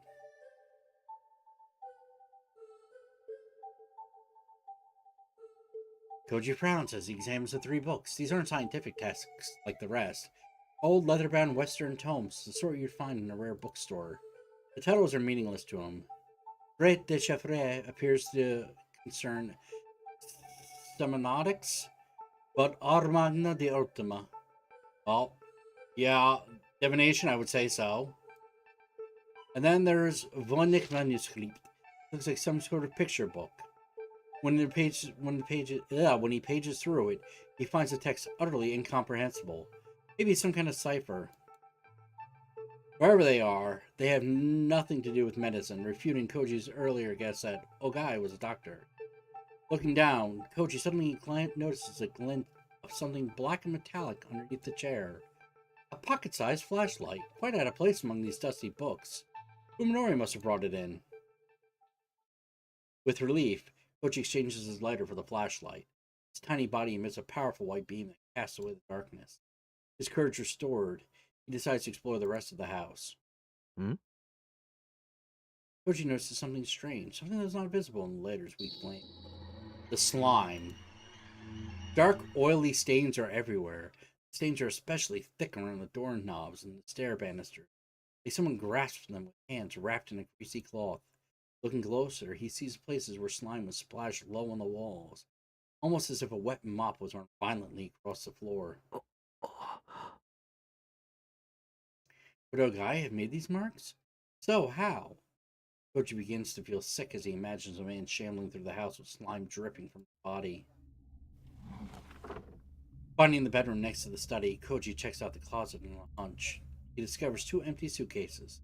Not one would leave behind when going on a long vacation. A sudden chill runs through him. Whoever was living here is still somewhere inside the house. Only if you check the toilet. Suppressing the urge to flee, Koji goes back downstairs to check the first floor. If he finds a corpse, he'll call the police right away. He may not get away with trespassing if he reports it first, but if they find the body later, it'll be awfully hard to explain his fingerprints all over the house. Flashlight reveals the den to be covered in even more slime than the rest of the house. The sofa looks as though it was dredged from the bottom of a swamp. The kitchen, Koji takes one look at the sink and decides not to get any closer. He doesn't want any more fuel for his imagination. He reaches the door, the next door, the door to the bathroom. A common scene from TV dramas flashes through his head. A body with slit wrists floating in a bathtub full of water. And wasn't there a movie where a hitman disposes of victims in a bathtub filled with lye? Koji braces himself for the worst and opens the door slowly, then shines his light into the bathtub that appears from the darkness like a white ghost. Bones. A mountain of bones. Black with dry flesh and blood. Koji puts one hand against the wall to steady himself as his legs threaten to buckle. Something is wrong, he realizes as he tries desperately to get his thoughts in order. The bones are too small, and there are too many of them. They aren't human. After taking several deep breaths to calm himself, Koji enters the bathroom and examines the tub. The bones are piled atop of each other like fallen leaves. They appear to be from small animals, perhaps cats or dogs. Even so, the quantity is mind-boggling. How many bodies would it take to produce this many bones? The bones must have been all separated from one another, but it doesn't look like the bodies were just thrown in the tub and left to rot. Each bone is covered with deep grooves, marks left by teeth biting through flesh. Koji's sanity won't let him consider the possibility that a human could have done this. The owner of this house must have kept some sort of carnivorous animal as a pet, giving it the bones of small animals to eat and disposing of the remains in a bathtub. But why not dispose of the leftovers properly? They could have just been thrown out with the garbage. Or was there something keeping him from leaving the house? The relief Koju felt when he realized that the bones weren't human is once again under attack. In the first place, what the hell is Fuminori doing here? どうしたコージ What's wrong, Koji? Aw, damn! You got caught. Koji whirls around, his light revealing Fuminori's expressionless 不 face. 法侵入だぞコー You're ジ trespassing. お前だって同じだろ So are you, Koji replies, barely managing to speak over the pounding of his heart. Fuminori pushes past Koji and looks into the bathtub. He doesn't even flinch at the sight of the bones. 僕はこの家の人と知り合いなんだ A friend 頼 of ま mine れて lives 探し here. 物をしに来ただけさ I'm just running an errand. 知り合いって What? Who's this いつから person? Where did you meet them? 一体何者なんだ Koji does not want to believe that the old friendly Fuminori could have had contact with the denizens of い this ずれお前 house. にも紹介するよ I'll introduce you one of these days, he 僕の恩人とも言える says, 人だ。 turning to leave without even a glance at Koji. I owe her my life. おい文則 Hey, Fuminori! Koji runs after Fuminori, his heart finally beating normally お前 again. まさか Wait, 近 is く this の friend of 様 yours 子 the が reason why you've been acting so 知 strange? り合いっていうやつのせいなんじゃ Good day, Bradley James Kingsman. How are you? I can't speak anymore. I'm so fucking tired and so dehydrated. Standing in the entrance, Fuminori glares coldly at Koji over his shoulder. The utter lack of emotion in his eyes gives Koji pause. 僕の後をつけてきたんだね You followed me, didn't you? Koji swallows. What could he say? そういうのは迷惑だ You're starting to 二度 bother と me, やらないで Koji. もらいたい Don't do it again. あ Fine. Fuminori walks away without another word, leaving Koji alone in the entrance. Up until this very moment, concern for his friend was still at the forefront of his mind. Now, however, that concern is swiftly giving way to the growing sense of dread. Doesn't the Fuminori he knew no longer exist? Was the person who just stared Koji down an imposter wearing Fuminori's skin? Koji has begun to believe that might be so. No! Still him! What a nuisance. Why does he insist on interfering? He only spoke with me to exchange pleasantries. I could even bear it. But now he's sticking his nose into my business just to satisfy his curiosity? Coach is a perfect example of someone who thinks it's always good to take interest in other people's affairs. He probably thinks that he's doing me a favor by prying into my life. He couldn't be more wrong. If he keeps this up, I might have to find some way to deal with him. Like Saya said, I have to keep my search for Dr. Ogai a secret. Koji could ruin everything. I didn't have time to fully investigate the Ogai residence today. At this rate, it'll probably take several days just to go through the study. Not bad, not bad. Saya didn't believe I'd find anything to help me with the search, but I think there's still a lot to explore. Who knows what I'll discover? The problem is Koji. He knows about the house now. Will he make things difficult? Excuse me, a hair-raising voice calls as I'm about to pass through my gate. Suppressing a shudder, I put a fake smile and turn to face the writhing mass of rotten flesh that is staring at me with bulging eyes. Good evening. Are you just getting home? ええまあ Yes, I am.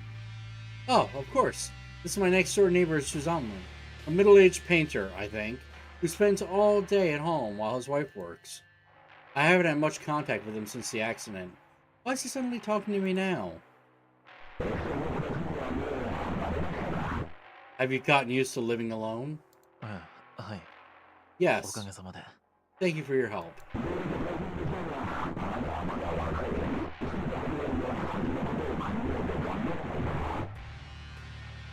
I know this must be very difficult, but you're still young. You have to try to move on with your life. Maybe. She does have to go to bed soon. She's got a morning shift. What is this? Did he just stop me to deliver a lecture? With such a big house, it must be hard to take care of everything by yourself. まあそうですね Yes, I suppose it's rather difficult. Why not hire a caretaker? Didn't your father have one? ええ I'm でも still a まだ student. 学生の I 身 can't です really afford the expense. I see. The flesh beast undulates foully, as though it still has something to say. The sight of it driving me close to the edge. Even so, don't you think you should at least tend to your yard? I'd be happy to help. いえ No, thank you. I'll manage on my own. 一人でも Now なん I とかな get り it. ますから He's worried about the unsightliness of my house might diminish the image of his own. Damn snob. I flash a token smile, then retreat behind the safety of my gate.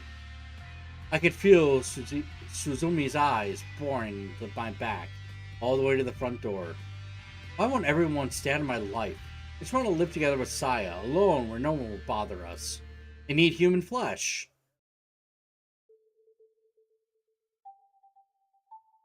Susami Yosuke sighs at the annoyance as he watches the neighbor boy return to his house. What's with his attitude? Even while talking, he kept his eyes averted, as if to avoid looking at something repulsive. Has he always been such an unpleasant young man? No, of course not. When his parents were alive, he had been a normal youth, a little shy, but sensitive and caring. Must be the stress of his sad situation. If it continues to build, he might start to develop serious mental problems. Or is it too late already? Yosuke wonders as he early at the Sakisaka yard. Yeah, it's too late, dude. He's eating his friends. Even during dinner, Yosuke can't shake the neighboring house from his mind. どうしたのあなた？ What's wrong, honey? It looks like something's bothering you. Yeah, Oh, it's man. the young man from next door today. お隣のって。 Fuminori? ああ It 庭 said の to こと say something 人 about his そ yard. うよね。 I know. I wish he'd at least do せ something めて about あ that の匂い smell. だけはどうにかして The もらい stink たい coming わ from よ the ね。 Sakisaka house grows worse each day, and the Suzumi family is at its wit's あの end. 草むらの中に Could 死 there ん be だ a dead 猫でも cat い in るん his じゃないかし bushes? ら。 He must notice the smell coming from his own ま yard. さかとは思うが Maybe he's 生ゴ leaving ミをその garbage ま out ま庭に there. 捨てているんじゃあるまいな Called dysosmia, by the way. It's the inability to smell things for what they are. In case you want to know. そんな。 He wouldn't. いや今の No, 様子 I だと wouldn't や put り it かねん past him. 一日 Who 中 knows ず what っ he's と still 雨戸を doing 閉 in め there 切 all って day with the 何 storm をやっ shutters てるのかも closed. わからない What kind of life どう he's いう leading. お兄ちゃん。 Did he go crazy? 頭おかしくなっちゃったのかな。 Yes, he did. Yes, he did. これヒロミ。 Now, そう Hiromi, いう言い you 方は mustn't ダ say メ things よ。 like that. いや Honestly, with the way things are going, I'm starting to wonder if he's gone paranoid or something. 大丈夫なの？ Will he be alright? 早く自覚 Unless し he て gets help 一人でも soon, 行って who もらうことに knows? はなんともな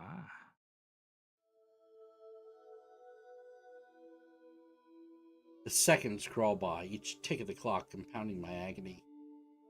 When I returned from the Ogai residence, I was greeted by a silent, empty home. Saya had vanished without leaving any clues to her whereabouts. It isn't rare for her to go for walks at night. I've often gone with her. However, such outings always take place in the middle of the night when no one is around. It never lasts for more than 2 hours. Right now it's 5 in the morning. Soon the sky will begin to show the first light of dawn.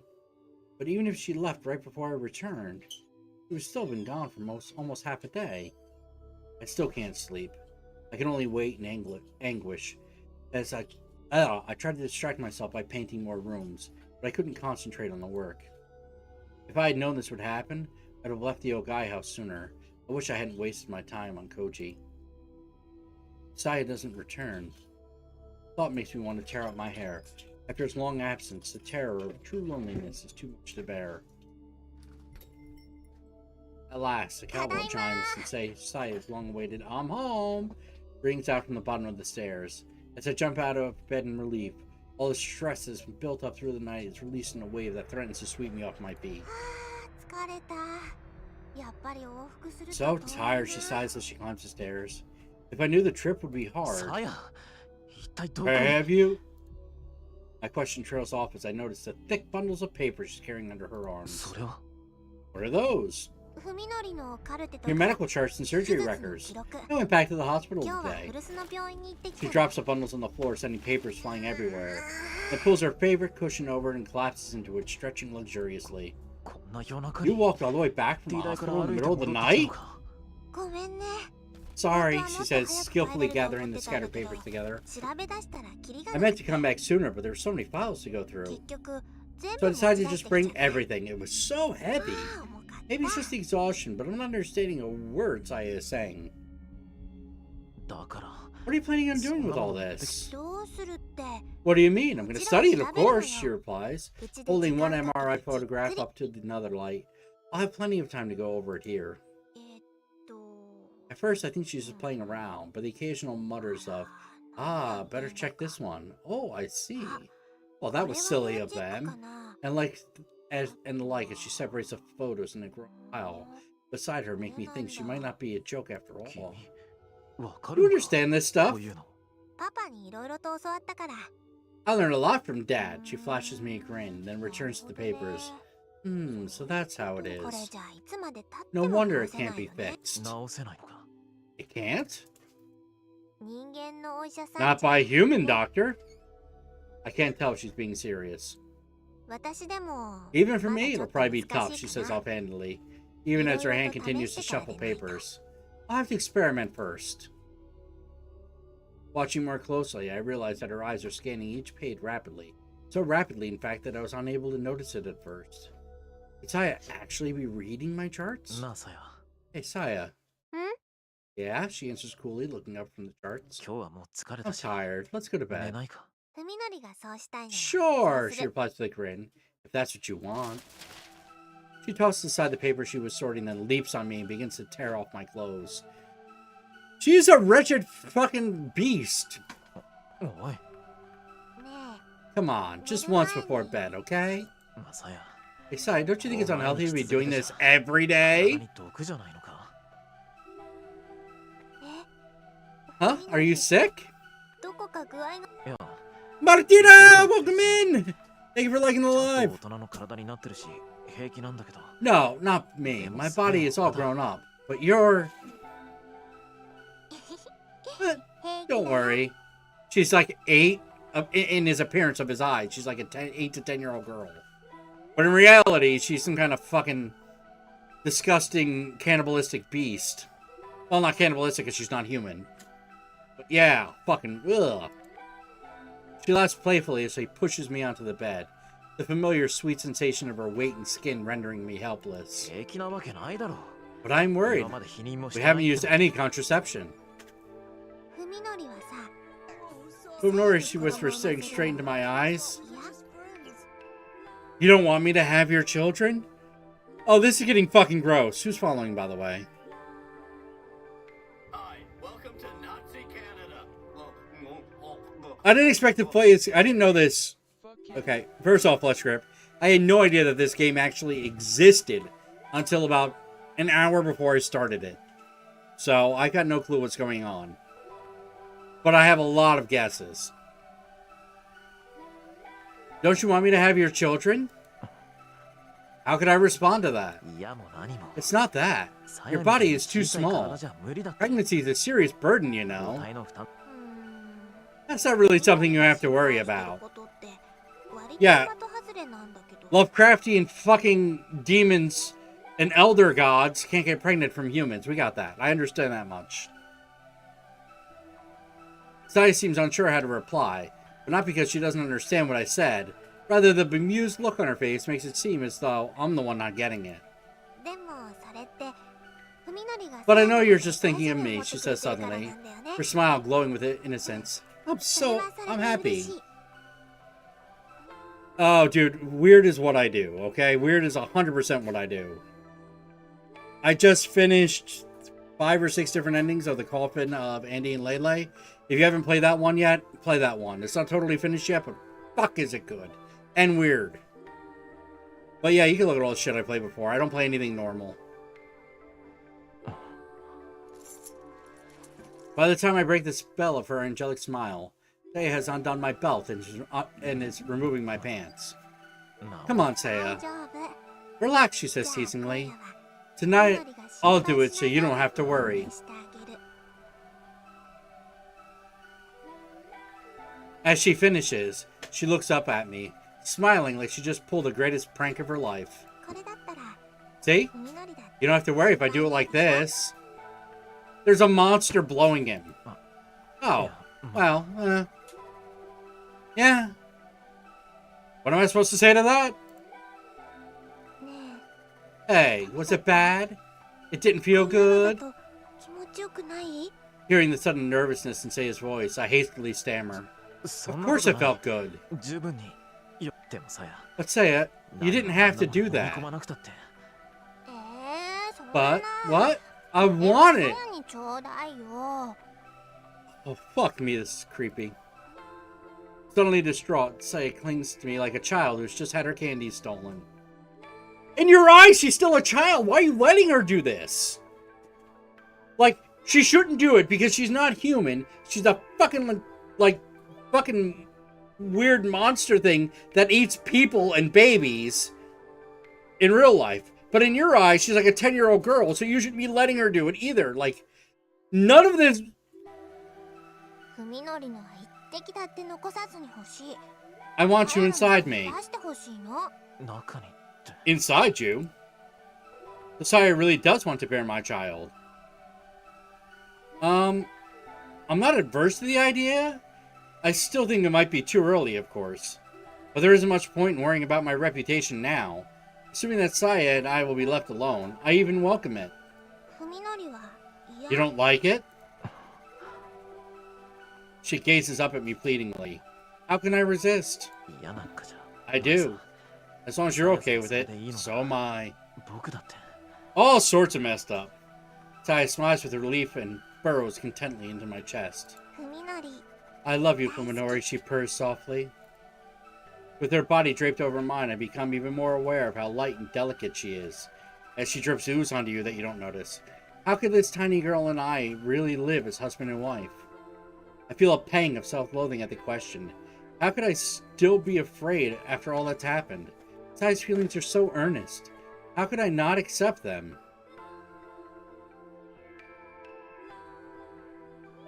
I need to resolve once and for all to rid myself of the useless trappings of morality. If you like this kind of shit, definitely check out The Coffin of Andy and Lele. 100% check it out. There's no beast in it or anything like that, just a couple of demons. But, yeah, and instead of being like a demon human, it's brother-sister. Sei and I are all that matters. There's no point in worrying about what others think anymore. Although I suppose I should still talk to Seiya's guardian, of course. Yeah, because she's like 10 in your eyes. I need to find Dr. Ogai as soon as possible. By the time I drift to sleep in exhaustion's comforting embrace, all doubts about Seiya's actions have vanished from my mind. Whatever the case, all that matters is that she's returned to me. Oh good, a human. 2 o'clock for Suzuumi Yosuke. This is the most fulfilling time of day. After seeing his wife and daughter off, taking care of the morning chores, and eating a leisurely lunch, it's finally time for him to sit down at his easel. Not that he's a particularly popular painter, and he would only hold an exhibition if he were hurting for money. However, the design work he does on the side ensures that there's always enough to support his lifestyle. Along with his salary, his wife earns working for a magazine. They're able to pay for their mortgage and send their daughter to school, and still have plenty left over. Yeah, it's still ongoing. They're not all out yet still, but they just put out another one about a month ago. I'm still waiting for my first run. Still isn't done yet. Wasn't Decay, it was the other one. I don't know, you can see the tree. I think I've gotten all the ones that are out currently. There's like 7 or 8 that are out. I think I have them all done.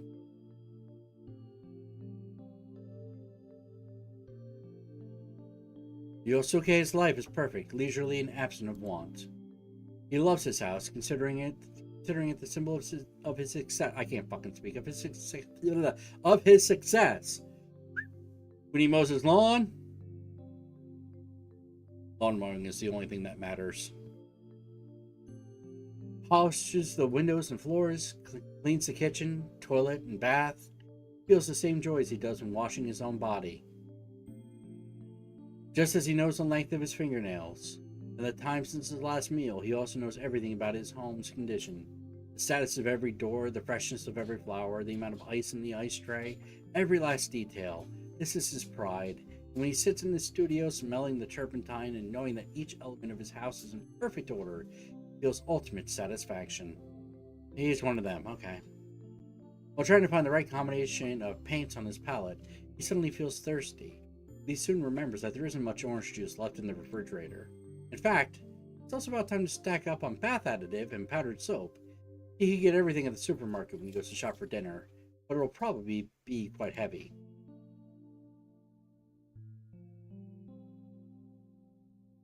Now then, where shall I leave off to go shopping? As he ponders this dilemma, he heads downstairs to the kitchen. Just then, a breath of air tickles the back of his neck, bringing him to the halt in the middle of the hallway. Breeze. Possible. Every window in the house is closed. Shizuki shut himself during the morning cleaning. Shizuki enters the living room, searching for the source of the breeze. Something stinks. The same pungent smell of fetid swampland emanates from the Sakisaka house. The window facing the yard next to is open, the curtains billowing loosely in the gentle breeze. There's a hole in the glass next to the lock. It looks strange, like it was melted by some chemical instead of broken. Someone must have reached through the hole to unlock the window. Shizuki stands paralyzed, his heart pounding with anger. Here. He listens carefully, but there's nothing. Perhaps the intruder has already finished his business and left. But a burglar wouldn't have left the room untouched, would he? Maybe he heard Shizuki coming and hid somewhere nearby. Shizuki realizes that it's still wet palette. Scott's gay. I want to love that man forever. My neighbors hate me. Very much so, Ken. Scott is a big fat loafer. He's eat a dick. On Facebook and Twitch, you can find him playing cards. Sometimes he plays Old Maid, and sometimes he's a retard. Also on YouTube and TikTok. Oh, God, that love song always gets me right here. Yusuke realizes that his still wet palette knife is in his right hand. He must have forgotten to put it aside before going downstairs. He stares numbly at the knife for a moment. Decides that it's not enough protection. Instead, he grabs the ashtray sitting on top of the table, made of thick, solid glass that is big and heavy enough to serve as a weapon. The home that he had thought a part of himself now seems utterly alien. Keenly aware of the thumping of his heart, Yusuke looks around the living room and sees that little could be used as a hiding place. The intruder must have gone either to the guest room, through the dining room, to the kitchen. The kitchen is close to the stairs. If there had been movement, Yusuke would have noticed it, which means that the guest room is the most likely place. He shuffles over to the guest room door and prepares to slide it open. What is that stench? Could the breeze alone be carrying something so foul? If the odor's coming from inside the room. He readies his ashtray and opens the door. The straw-matted Japanese-style room is empty. There's a closet. No one could fit in there. The intruder already left. Yusuke relaxes, the exhaustion of sudden relief coming over him. And that's when something seizes his ankle. The instant he freezes in shock, his leg is yanked out from under him, sending him crashing to the floor. Stars explode behind his eyes as his head smacks against the door rail. The hand, if it could even be called that, wrapped around Yusuke's ankle, extends all the way back to beneath the living room sofa. There, barely 5 centimeters between the sofa and floor, whatever is hiding there, it can't possibly be human. Before the screaming Yusuke can gain his footing, countless hand-like appendages seize his arms and legs, rendering him helpless. Calm down. Don't be scared. As a hideous voice burbles in his ear, something cold and soft crawls atop him. Yusuke can't even scream, his terror is so great. It won't hurt. Don't be scared. It won't hurt. Thin, tube-like appendages penetrate his ears and nose, wriggling deep into his skull. Right before the sensation drives him mad, Yusuke loses consciousness. Pretty fucking damn good. お時間を取っていただいてありがとうございます。 Thank you for taking the time to see us, Koji says, his humble bow concealing his surprise at the doctor's youth. Even without her light makeup, she wouldn't look a day over 30. She must have been quite talented to be a leading neurosurgeon at such a young age. Oh, this is beautiful. This should be done as a movie. We got the big titty girl and the sweet legs of the doctor coming up. Boom! There they いいの are. よあなたたちみたいな人が来てくれたのは Don't mention 私 it. と I し was ても hoping ありがた somebody い like とこ you ろ would です come along. Thank you for the anything gets me hard. 1,000,000 bits. Her friendly smile has none of the coldness one might expect from her sharp, refined beauty. はじめまして Fucking legs, they're so long they make an ass out of Anything themselves. gets me hard. It's a pleasure to meet you. I'm Dr. Tanbo, Takasawa Fuminori's attending physician. 3 bits? Holy shit! 4! That's like 4 cents! 5! Oh, fuck, I'm rolling in it now. Christmas for everyone, let's go! I don't have to buy everything from the TikTok shop this year. Anything gets me hard. No way. I am. This is the most amount of money I've gotten from Twitch in months. Anything Apuminori's gets me hard. fucking love that. Apuminori's friend, Koji, this is Tesco Ubayo. Yo gives a quick bow. Her expression is apologetic. Now you know what to do? I don't know what to do. When they arrived at the T University Medical Center and asked me to see Fuminori's doctor, Koji and Yo had been prepared for rejection. They hadn't expected the ease with which her request was granted. 咲坂君の件について話が聞きたいっていう Dude, there's no way this could... Look at these それは legs. 私の方でも同じでね How could this not be your favorite character? Like right there, it's like such a fucking tease. Oh.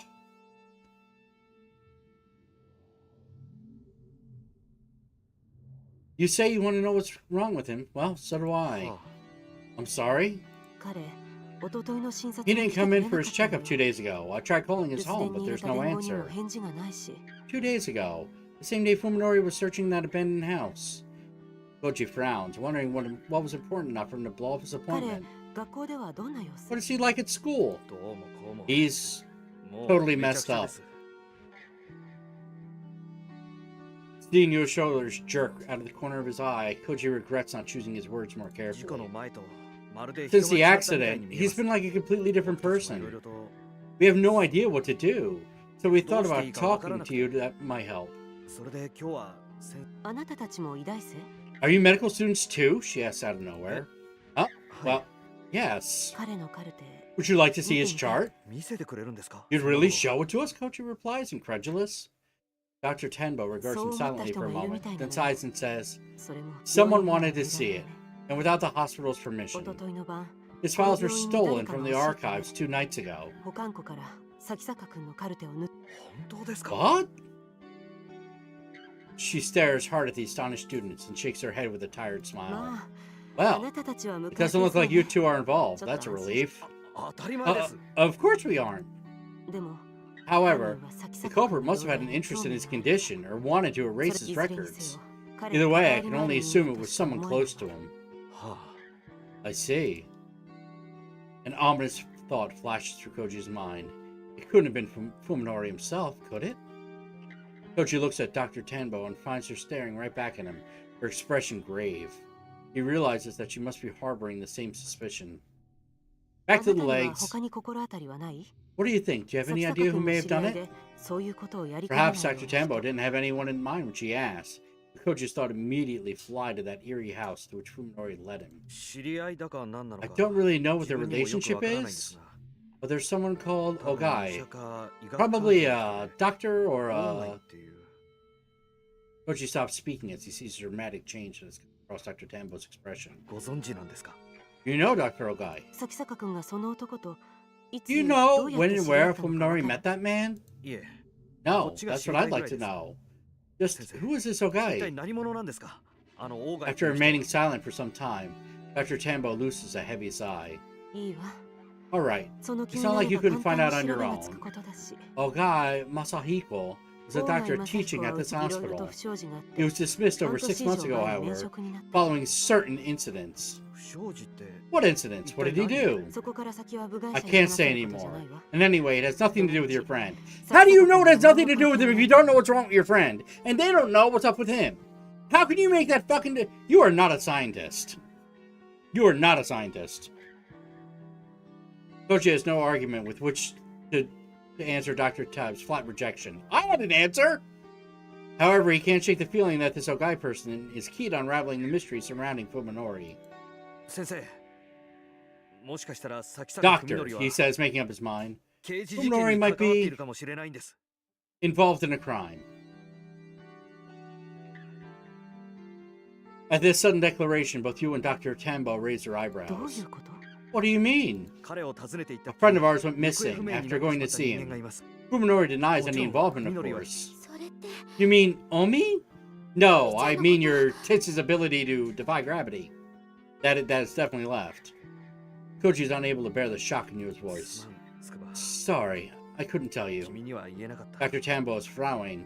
Her expression is even more serious than そ before. のオーガイという Right now, this Ogai seems to be 今 the center 文則の of 関心の Fuminori's 焦点に彼 attention. が何者で We must, 文則が if we 彼 know の who 何 he につい is て探って and い what るのか Fuminori is looking for, we might それ start が to 分か see れ the ば whole お願い picture. です先生 Please tell us, 教えて Doctor, く what ださい happened at this hospital? Dr. Tambo hesitates for some time, refusing to make eye contact, but she finally shakes her ごめん head. なさい I'm これ sorry. ばかりは This is not a decision I can make on my own. 先生 Doctor, でも少しだけ待って私 give me は some time. I'll 私 do な my り own に色々と調べ investigating. てみる Now that I know how far 放っ this て has おける状 gone. 況じゃないのはよく理解できたからお願いします Please. Kochi is out of options. All that's left is you to trust this young doctor. It's frustrating, but a friend's rights only go so far. お互い携帯の Please, 番号を交 let's 換してお exchange きましょ cell う phone numbers. 何か I'll 分か call っ you た if I ら連 learn 絡するわ anything, and you can call me the あなた moment たちも anything changes. わかりました Right? You're not being that up to. Right. What happened to me? Risky's awareness returns slowly, though rising from a bog. It's cold. No, hot. Something itches, like tepid tongues and cold slugs crawling over his skin. What the hell is going on? Timidly, he opens his eyes. Oh god, she's spreading it. It's everywhere. The thing that attacked him in the living room. It's everywhere. Terror shatters Yosuke's sanity. He throws off the thing lying atop him, but his wild flailing sends him crashing to the floor.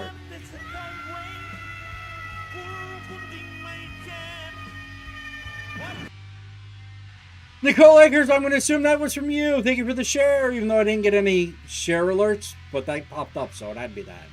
But welcome in. Thank you for the heart react. He throws the thing lying atop of him, but his wild flailing sends him crashing to the floor. But is this really the floor that was around his finger? The floor is made of worms. He tears his limb free of the worms and tries to stand, but loses his balance and tumbles to the floor again.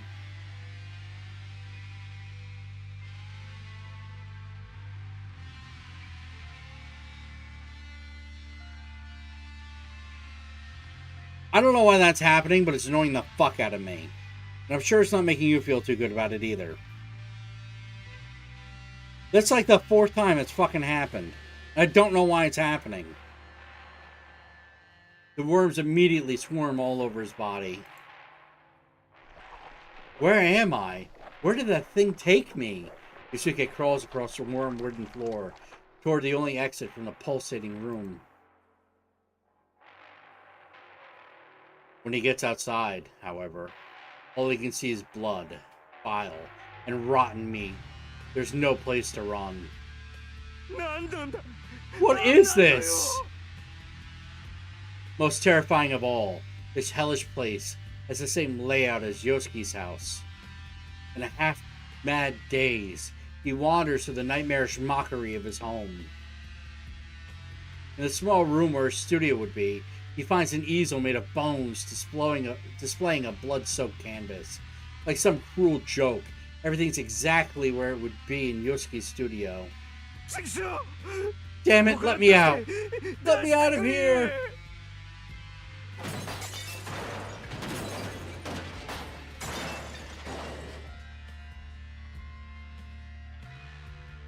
So it's also the same author that made a bunch of some of my more favored shows and comics, so I think it has something to do with just those people. They're fucking nuts.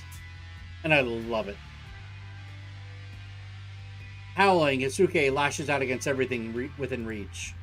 The easel of bone shatters, driving splinters into his fist. He feels the pain, but does not wake from the nightmare. If this isn't a dream, then what is it? When his strength gives out, Yasuke falls to his knees, sobbing. For the first time in his life, he prays. The sound of the door opening and closing grates on his ears. The front door? Is someone here? We're home. Yasuke trembles at the blood-curdling sound. It's that thing again. The monster has returned. Daddy, we're home. Where's dinner? Oh, he's not here. Did he go shopping? When can we eat?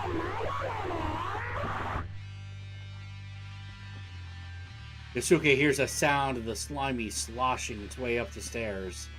Even as he cowers in terror, he slides his trembling hand across the floor and grabs one of the bones from the broken easel. The tip of the bone is nice and sharp. If he holds it in both hands and puts his weight behind it, he might be able to use it to defend himself. Honey, are you home? The monster's growls are getting closer. Holding his breath, Yasuke presses his back against the wall next to the door. The pounding of his heart is like thunder in his ears, so loud that he fears the creature might hear it. He knows it'll eat him if it finds him again, but it's all he can do to keep from crying. At last, the door creaks open. Honey? Yasuke leaps on the creature as it enters, fear turning his roar into a high-pitched scream. The flesh beast is covered in sludge and vile juices, but before horror can paralyze him, Yasuke brings his bone stake, stabbing down. The monster, he killed his wife. He's killing his wife. He's killing his wife, and he's crazy. The monster screams as the stake pierces its chest and punctures through the other side. It falls back, writhing in agony. The sight of its pain sets Yasuke's blood on fire. I can win. I can kill it. If I finish it off before it enters my head again, I'm safe. Yasuke grabs a bone and twists with all his might. The monster convulses and gurgles, his trembling tentacles reaching up as though begging for help. Die! Die! Die! Yasuke knocks it to the floor, that brings his heel crashing down on its flopping body again and again. With each stomp, it groans and spasms and grows weaker. When the monster at last stops twitching, Yasuke, panting hard, tears the stake from the corpse and rises to his feet. Daddy? Something squeals. He's gonna kill his daughter now. Yasuke turns around to see another smaller monster peeking out at him from the stair landing. There's still one left.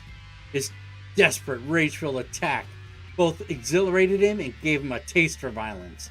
This one will be easier. It's smaller and weaker. Grinning maniacally, Yasuke raises his stake and moves towards the second creature. The monster flees, screaming down the stairs. Not about to let his prey escape. You just wasted on stupid kitty crap like trading cards, video games, and crystal meth. But Maso and George's parents. That's very true. That's why I don't give my kids an allowance. Not about to let his prey escape, Yasuke roars and gives chase.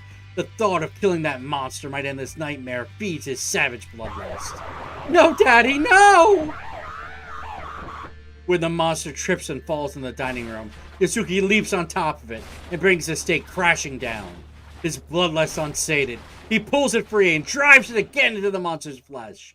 Once, twice, 3 times, and more, until there's nothing left but shredded, pulverized meat. Eventually, the only sound in the house is Yasuke's heavy breathing. He has slain 2 monsters, but the nightmare shows no sign of ending. Yasuke staggers to the front door and goes outside. Exactly.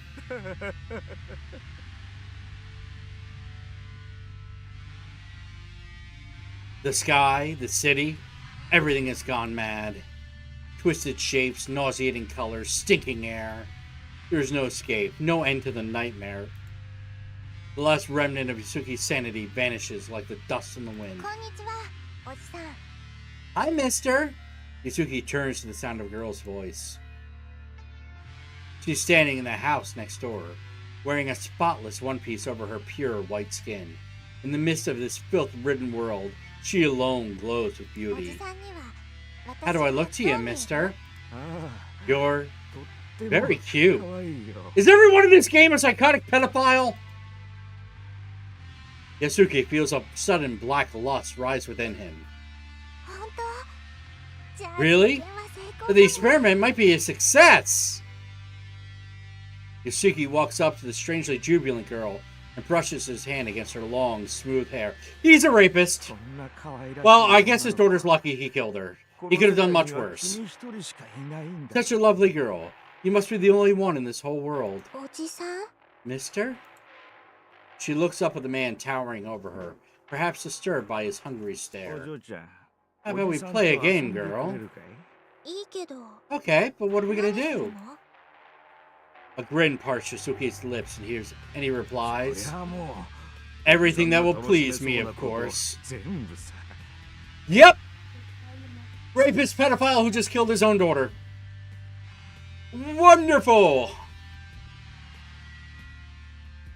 With that, he grabs the girl's collar and tears the front of her dress wide open. Shock and fear twist the lovely girl's delicate features, stimulating Yasuki's sadism.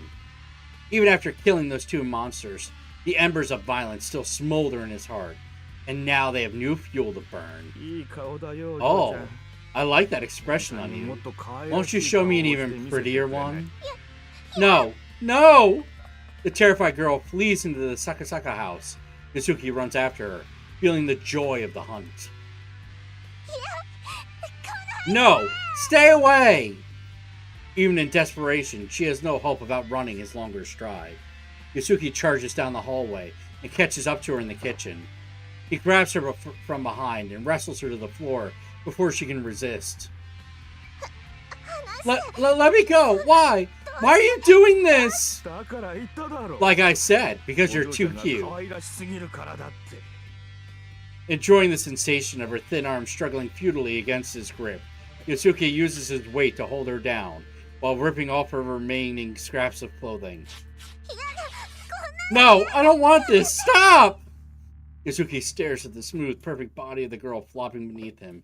The thought of violating such an immaculate creature amid the horrors of this twisted world is irresistibly erotic. Yasuki runs his tongue over her stomach and chest, as though preparing to eat her whole. She stiffens and whimpers at the sensation. It isn't supposed to be this way. Her tear-choked voice satisfies Yasuki's lust for conquest. This nightmare has violated him, and now he is able to visit the same torment upon this innocent girl. Where he was the victim, he is now the victimizer. The release he feels is intoxicating. No, stop! I'm scared! Fuminori! Ah! I haven't even done anything yet. Putting his mouth close to the sobbing girl's ear, Yasuki whispers, If you're this scared already, how will you scream when I put it in you? Stop! Help me! Help me, Fuminori! Oh. Oh.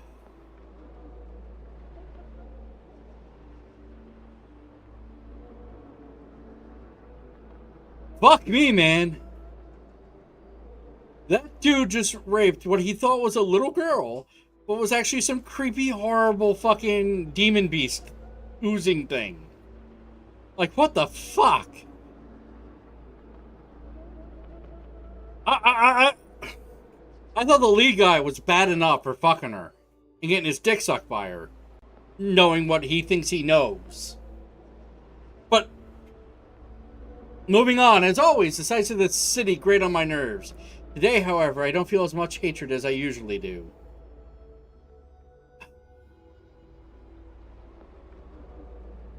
I randomly go through games, so I'll just smack my keyboard, and whatever pops up, and that's how I found this. It's actually how I find the majority of my games. I know it sounds fucking stupid, but that's what I do. It's either that, or I find games from a publisher of another game that I found by accident that I ended up loving. I actually have the uncensored version as well. That's the one I stumbled upon. And then I was told by the internet to not play that and stream that. And to get the censored version instead. So that's what I did. But yeah, so if I like a game, I'll go back to the publisher and get other games from them. And when I went to get the censored version, I actually found out that these people, the writer of the story, was the writer of other stories that I actually enjoyed. So I find things that way. Sometimes I'll find something on YouTube that somebody else played, and I'm like, wow, this fucking looks fun. I'll try it. That's how I found 2 days ago, Service with a Shotgun. Fun demo.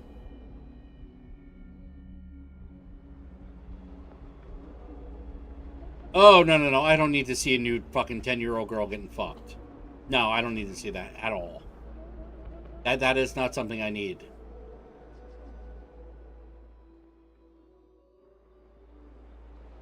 That's a really good way of putting it. Yeah. I have grown more accustomed to my condition, but that's not the reason for today's high spirits. My search of the Ogai house is finally